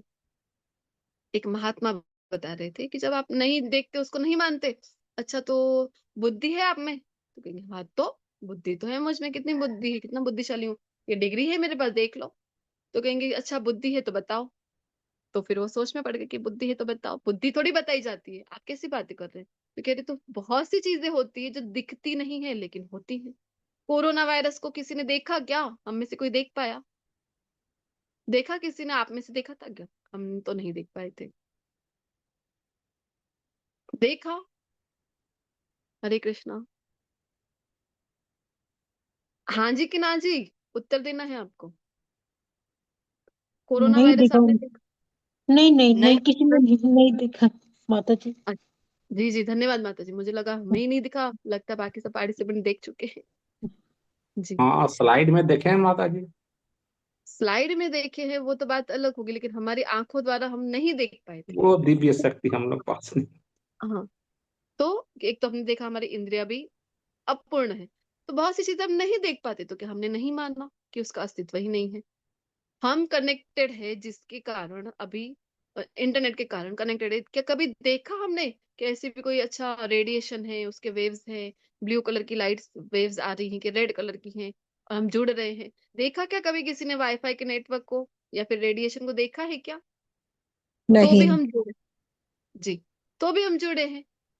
तो बहुत सी चीजें नहीं दिखती पर होती है ना। फिर एक महात्मा पूछ रहे थे कि कभी जहर का स्वाद कैसा होता है बताओ? तो वो बोले, जो व्यक्ति कह रही थी कि मैं नहीं देखूं तो मैं मानूं ही नहीं, तो बोले कि जहर का थोड़ी ना मैंने टेस्ट लिया है, मैं कैसे बताऊं आपको? बोले कि क्यों क्यों नहीं लिया? बोले जहर खा के मरना थोड़ी मुझे। तो महात्मा ने पूछा, मरना कौन, किसने कहा आपको कि जहर खा के मरते? आपने कभी ट्राई किया क्या जहर खाकर? तो बोलते, अरे ऐसे कैसे ट्राई किया नहीं, पर पता है मुझे। तो बोले कैसे पता चला? कभी आपने देखा ही नहीं है ट्राई करके, तो कैसे पता चला? तो वो व्यक्ति बोला कि अरे डॉक्टर बता रहे हैं कि जहर खा के मर जाओगे, सब बुक्स में लिखा हुआ है, पढ़ा है मैंने, जहर खा के मर जाते हैं। तो फिर वो महात्मा बोले, तो वही तो समझा रहे हैं हम, आपने नहीं देखा तो इसका मतलब थोड़ी कि वो वस्तु ही नहीं है। आप अमेरिका नहीं गए तो इसका अर्थ थोड़ी कि अमेरिका है ही नहीं। तो ऐसी बहुत सी चीजें कि हमने नहीं देखी तो क्या वो अस्तित्व में ही नहीं है? अरे आप अमेरिका नहीं गए पर बहुत से लोग जा कर रहे, उनको पूछो, फ्लाइट पकड़ो और जाओ, आप भी अमेरिका जा सकते हो। उनको पूछो कैसा है अमेरिका, वो बता देंगे आपको। आपने अगर भगवान को नहीं देखा, पर कई भक्त है, कई संत है, वो साधु संत महात्मा जन है जो शुद्ध भक्त है, वो यही तो चिल्ला पुकार करके रहे कि भगवान है। शास्त्र खोलो आप, रामचरितमानस खोलो, श्रीमद् भागवतम खोलो, आप भगवत गीता खोलो, ये सभी शास्त्र पुकार रहे हैं, बता रहे हैं कि भगवान है, उनका अस्तित्व है। तो फिर आप क्यों नहीं मान रहे हो? तो बहुत से लोगों का यही है कि हम जब तक किसी चीज को करेंगे नहीं खुद, या फिर हम खुद नहीं देखेंगे तो नहीं मानेंगे। तो ऐसे लोग मूर्ख हैं, भगवान कह रहे हैं ऐसे मूर्खों के समक्ष तो मैं कभी प्रकट होता ही नहीं हूँ, क्योंकि ये सब राइट्स तो खुद के पास रखे हैं। ये तो ऐसी बात होगी कि सारे उल्लू मिल गए और उल्लुओं ने सभा बिठा दी, क्योंकि उल्लू जो है उनको दिन में दिखाई नहीं पड़ता है, रात को ही वो तो देख पाते, रात को ही जागते हैं। और रात को सबने सभा बुलाई और कहा कि सूर्य तो दिखता ही नहीं, हम तो मानते ही नहीं, हम तो मानेंगे ही नहीं कि सूर्य होता है। अगर सूर्य है तो अब भी इसी वक्त हमारे सामने प्रकट हो, नहीं तो हम मानेंगे ही नहीं कि सूर्य है। ये तो ऐसी बात हो गई। तो सूर्य नारायण भगवान ही उल्लुओं के कहने पे कभी रात को प्रकट होते हैं क्या? होंगे क्या? होंगे? हाँ जी कि ना जी? बताइए। ना जी, नहीं होंगे। नहीं होंगे। क्यों ना जी, होंगे? ना जी। उल्लुओं के कहने पे भगवान, सूर्य नारायण भगवान नहीं आते हैं? उसी प्रकार कोई आके चैलेंज कर देगा कि अरे भगवान है तो अभी प्रकट हो, मुझे दिखे तो मैं मानू, नहीं तो मैं नहीं मानूंगा। तो आप करते रहो। भगवान कह रहे कि अरे ऐसे मूर्खों के समक्ष तो मैं प्रकट मूड अयम ना भी जानाति, ऐसे मूर्खों के समक्ष तो मैं प्रकट भी नहीं होता हूँ ना, हम प्रकाश सर्वस्य। तो एक पर्दा आ जाता है, कौन सा पर्दा? योग माया का। तो भगवान को नहीं जान पाते हैं। और वैसे भगवान तक पहुंचने के चार पर्दे होते हैं, एक तो तीनों गुण, तमोगुण रजोगुण सत्वगुण, तीन पर्दे। ठीक है कि कोई अलग अलग योग से आपने पार कर लिए, कर्म योग द्वारा, ज्ञान योग द्वारा, संभावना है ध्यान योग द्वारा, के तीन पर्दे पार कर लिए। पर चौथा जो पर्दा है वो भगवान योग माया वाला, वो तभी हटाते हैं जब आपने भक्ति की हो। अलग अलग मार्ग से जाओगे तो चौथा पर्दा फिर भी, इसलिए तो वो निराकार में मानते कि अरे प्रकाश, इसके आगे कुछ है ही नहीं। भगवान को मूल रूप में कौन देख पाएगा? जो भक्ति करेगा। त्यामाम भी जाना थी, किसी और के समक्ष भगवान प्रकट होते ही नहीं है।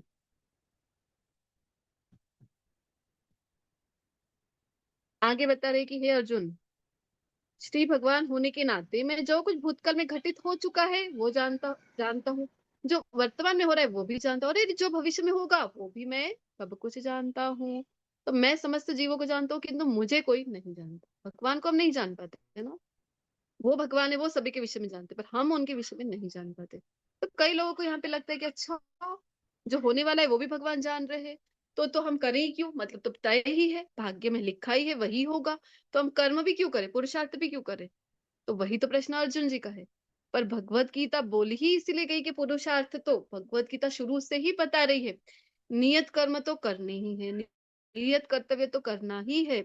अर्जुन जी तो कह ही रहे थे कि मैं तो छोड़ दूंगा, युद्ध ना करूंगा, पर पुरुषार्थ करे, इसीलिए तो इतना सारा ज्ञान दिया जा रहा है। पुरुषार्थ तो करना ही है। उससे कभी भगवान ने कहा कि कर्म फल के प्रति अनासक्त हो, कर्म तो पूर्ण आसक्त होके ही करना है हमें।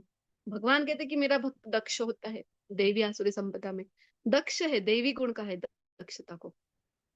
कि भौतिक कार्य भी कोई करेगा तो निपुण है उसमें, और आध्यात्मिकता में भी, भक्ति में भी निपुण है। तो कार्य तो अच्छी तरीके से ही करना है हमको, लेकिन हमें लगता है कि भाग्य में है तो क्यों करें हम।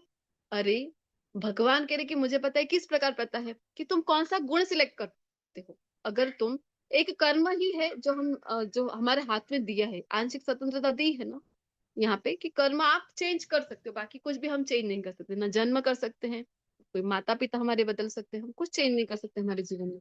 पर हाँ, एक कर्म हमारे हाथ में दिए हैं भगवान ने, कि वो आप करो, भक्ति में कार्य करो और भगवत प्राप्ति कर लो। तो हम गुण कौन सा सिलेक्ट कर रहे हैं, हम कौन से एसोसिएशन में है ज्यादा भौतिक संसार में। हम तमोगुणी व्यक्तियों के बीच में तो तमोगुण सिलेक्ट करेंगे। हम तमोगुण सिलेक्ट करेंगे तो भगवान कहते हैं अच्छा अब मुझे पता है कि तेरे साथ क्या होगा, तू अब तमोगुण सिलेक्ट किया, अब तो तू गोवा जाएगा, अब तो तेरी संगति के कारण तो व्यसनों में भी पड़ेगा, अब तो तू पार्टी भी करेगा। हमने देखा 31 दिसंबर 1 जनवरी की पार्टी की बात की हमने लेवल 1 में, कैसी पार्टी के नाम पे क्या क्या किया सबने, सेलिब्रेशन के नाम पर। तो ये सब कुछ तू करेगा तमोगुण सिलेक्ट करके। अच्छा किसी ने रजोगुण सिलेक्ट किया तो भगवान कहते अब मुझे पता है तू तो अपने काम के प्रति बहुत पैशनेट होगा, बहुत अच्छे से काम तेरा करेगा, बहुत तुझे काम के प्रति आसक्ति होगी कि नहीं ये काम तो मुझे करना है, अब मुझे एक्स्ट्रा चार्जेस दे दो तो मैं ओवर नाइट भी काम करने को तैयार हूँ, ऐसा होगा। अगर सत्वगुण सिलेक्ट किया तो मुझे पता है कि अच्छा अब तेरा जीवन कैसा होगा, तू किसी को कष्ट नहीं देगा, तू सुबह जल्दी उठेगा। तो इस प्रकार भगवान गुण सिलेक्ट करना हमारे हाथ में है, कर्म करना हमारे हाथ में ही है, हमारे ही हाथ में है, पुरुषार्थ तो हमें ही करना है। तो भगवान कहते गुण कौन सा सिलेक्ट करोगे तो मुझे पता है कि अब, जैसे होता है ना फोन में जीपीएस, जीपीएस में आप कोई डाल देते हो कि डेस्टिनेशन यहाँ जाना है, गोवा जाना है, आपने डाल दिया गोवा, तो आप जब जा रहे हो मुंबई से गोवा तो वो जीपीएस सेट है। अब आप रास्ते में पूना चले गए तो अब आपका जो जीपीएस है वो फिर से रीसेट हो जाता है, क्या पूना से रास्ता आपको बता देगा। सेम वे आप गुण कौन सा सिलेक्ट करते हो तो भगवान कहते हैं अब मुझे पता है कि तू तेरे साथ क्या होने वाला है, इस प्रकार से।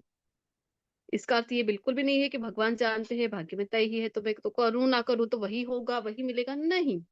कार्य तो हमें करना ही, पुरुषार्थ तो हमें करना ही। हे भरतवंशी, हे शत्रु विजेता, समस्त जीव जन्म लेकर इच्छा तथा घृणा से उत्पन्न द्वंद्वों से मोहग्रस्त होकर मोह को प्राप्त करते हैं। ये क्यों हो रहा है ये सब, तो इच्छा और घृणा। इच्छा सतत हमें होती है ये प्राप्त कर ले वो प्राप्त कर ले, और जो भूतकाल में भविष्य को लेके इच्छा है हमारी, ये हो जाए वो हो जाए, और भूतकाल में जो हुआ उसको लेके घृणा होती है सतत मन में, एक रिग्रेट है, पश्चाताप होता है कि अरे ऐसा क्यों हुआ मेरे साथ, ये तब मैंने ये करना चाहिए था, वो सतत हम रिग्रेट करते हैं भूतकाल में लेकर। तो कोई अगर आपको दिखता है कि बहुत दुखी है तो समझ लो कि भूतकाल में जीवन यापन कर रहा है अभी भी। कोई लग रहा है कि बहुत चिंता में है तो समझ लो कि भविष्य में जीवन यापन कर रहा है। किंतु यदि कोई मुस्कुरा रहा है, हंस खेल रहा है, तो समझो कि वो वर्तमान में अपना जीवन जी रहा है। और मोस्टली या तो भूतकाल में है या भविष्य में है, वर्तमान को हम जीते ही नहीं है, भूल ही गए हम वर्तमान में जीना ही। तो क्यों हो रहा है द्वंद्व सतत, ये भौतिक जगत में सतत द्वंद्व है, सुबह है दिन है तो रात भी है यहाँ पे, और सुख है तो दुख है, ठंडी है तो गर्मी भी है, यहाँ ये सब द्वंद्व में हम फंसे हैं मोह के कारण। तो आगे कह रहे कि जिन मनुष्यों ने पूर्व जन्मों में तथा इस जन्म में पुण्य कार्य किए हैं और जिनके पाप कर्मों का पूर्णतया उच्छेदन हो चुका होता है, वे मोह के द्वंद्वों से मुक्त हो जाते हैं। तो ये द्वंद्व से हम मुक्त कैसे हो, सुख दुख ठंडी गर्मी, या फिर कहा जाए ना कि कोई भी दिन है रात, ये सब द्वंद्व है, इनमें फंसे हैं हम, इसी कारण हम दुखी हैं। कैसे हम इससे मुक्त हो, तो इसका एक ही रास्ता है। कब, जब अनेक जन्म के आपके पुण्य उदय हुए हैं, या फिर इस जन्म में भी इतने पुण्य कर चुके हैं आप, तभी आप ये द्वंद्व से मुक्त हो सकते हो। और वे संकल्प पूर्वक मेरी सेवा में तत्पर होते हैं। भगवान की अगर आप भक्ति में सेवा कर पा रहे हैं, यदि आप जप कर पा रहे हैं, यदि आप भगवान को भोग अर्पण कर रहे हैं, भगवान की कोई भी भक्ति में सेवा कर रहे हैं, तो बिल्कुल भी सामान्य नहीं है। ये पुण्य कर्म जब आपके उदय हुए हैं तभी आप भगवान की सेवा में लग सकते हो। ये भगवत गीता की क्लास अटेंड करना ये भी एक सेवा है। तो ये सेवा में भी आप जुड़ पा रहे हो क्योंकि आपके पुण्य कर्म उदय हुए, अदरवाइज ये पॉसिबल नहीं है। बहुत सी चीजें हैं ना, इस समय हम बैठ के भगवत चर्चा कर रहे हैं, बहुत सी चीजें कि हम कर सकते थे इसके बजाय, पर हम वो ना करके भगवत चर्चा कर रहे हैं। क्यों, क्योंकि हमारे पुण्य उदय हुए हैं। जो जरा तथा मृत्यु मुक्ति से मुक्ति पाने के लिए यत्नशील रहते हैं, वे बुद्धिमान व्यक्ति मेरी भक्ति की शरण ग्रहण करते कि नहीं भगवान अब बस हो गया, अब ये जन्म मृत्यु नहीं, तो फिर वो आएंगे भगवान की शरण में कि अब बस, अब जरा मरण मोक्षाय, अब ये जन्म मृत्यु से मुक्ति मिल जाए। वे वास्तव में ब्रह्म है, क्योंकि वे दिव्य कर्मों के विषय में पूरी तरह से जानते हैं। तो हम कहते हैं ना 4 पुरुषार्थ, धर्म, अर्थ, काम और मोक्ष। तो धर्म से शुरू करके हमको कैसे अपना जीवन यापन आगे बढ़ाकर अंत जो है मोक्ष की प्राप्ति करना चाहिए। ये किसी में अगर आ गई जागरूकता, क्योंकि 14वें अध्याय में भगवान कहते कि जन्म मृत्यु जरा व्याधि दुख दोषानुदर्शनम, कि लोगों को यही नहीं पता है कि बार बार जन्म लेना भी तो दुख है। लोगों को लग रहा है यही दुख है, ये द्वंद्व की बात, यही दुख है मेरे साथ, तो ये नहीं हुआ, वो नहीं हुआ, ये नहीं मिला, यही दुख है। नहीं, सबसे बड़ा दुख भगवान कह रहे भगवद गीता में कि जन्म मृत्यु जरा व्याधि, अरे इसमें दुख को देखो, इसको ज्ञान कहा है।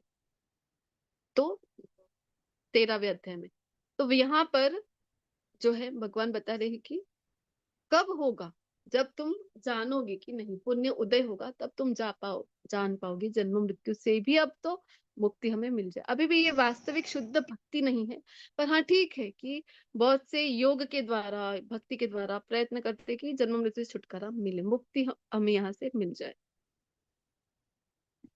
फिर आगे बता रहे हैं भगवान कि जो मुझ परमेश्वर को मेरी पूर्ण चेतना में रहकर मुझे जगत का, देवताओं का तथा समस्त यज्ञ विधियों का नियामक जानते हैं, वे अपनी मृत्यु के समय भी मुझ भगवान को जान और समझ सकते हैं। तो अधिभूत, अधिदेव, अधियज्ञ, यहाँ जो शब्द है प्रयाण काल, और इसके पहले का जो श्लोक था इसमें भी जो शब्द है कि ब्रह्म, ब्रह्म का है, ब्रह्म यानी अलग अलग शब्द होते हैं, ब्रह्म का अर्थ श्लोक के अनुसार बदलता है। अब ये कौन बताएगा, ब्रह्म यानी ब्रह्मा जी की बात नहीं हो रही, ब्रह्म यानी दिव्य, जो कुछ दिव्य है वो सब ब्रह्म है। ब्रह्म वेद को भी कहा गया है ब्रह्म, हम कहते हैं ना ब्रह्मचारी आश्रम। ब्रह्मचारी आश्रम का क्या अर्थ है कि जो वेदों को जानते हैं, जानकर जीवन यापन उस प्रकार कर रहे हैं, तो वो हो गया ब्रह्म। ब्रह्म यानी और सब कुछ जो भी दिव्य है वो भी ब्रह्म होता है। तो ये सब शब्द जो है अध्यात्म, कर्म, सकाम कर्म, तो ये सब शब्द अर्जुन जी उठा लेते हैं श्लोक नंबर 29 से और 30 से, और फिर प्रश्न करते हैं, और जिसके द्वारा शुरुआत होती है 8वें अध्याय की। और इसी के साथ 8वां अध्याय पूर्ण होता है। मैं मेरी वाणी को विराम देती हूँ और आप सभी वैष्णव भक्तों का बहुत बहुत आभार व्यक्त करती हूँ वैष्णव प्रणाम मंत्र के साथ। वाञ्छा कल्पतरुभ्यश्च कृपा सिन्धुभ्यैव च पतितानां पावनेभ्यो वैष्णवेभ्यो नमो नमः। हरे कृष्णा कृष्णा कृष्णा हरे हरे, हरे राम राम राम हरे हरे। हरे कृष्णा हरे माता जी, कृष्णा। बहुत बहुत हरे धन्यवाद माता जी, आपने इतने अच्छे से लेसन क्लियर किया।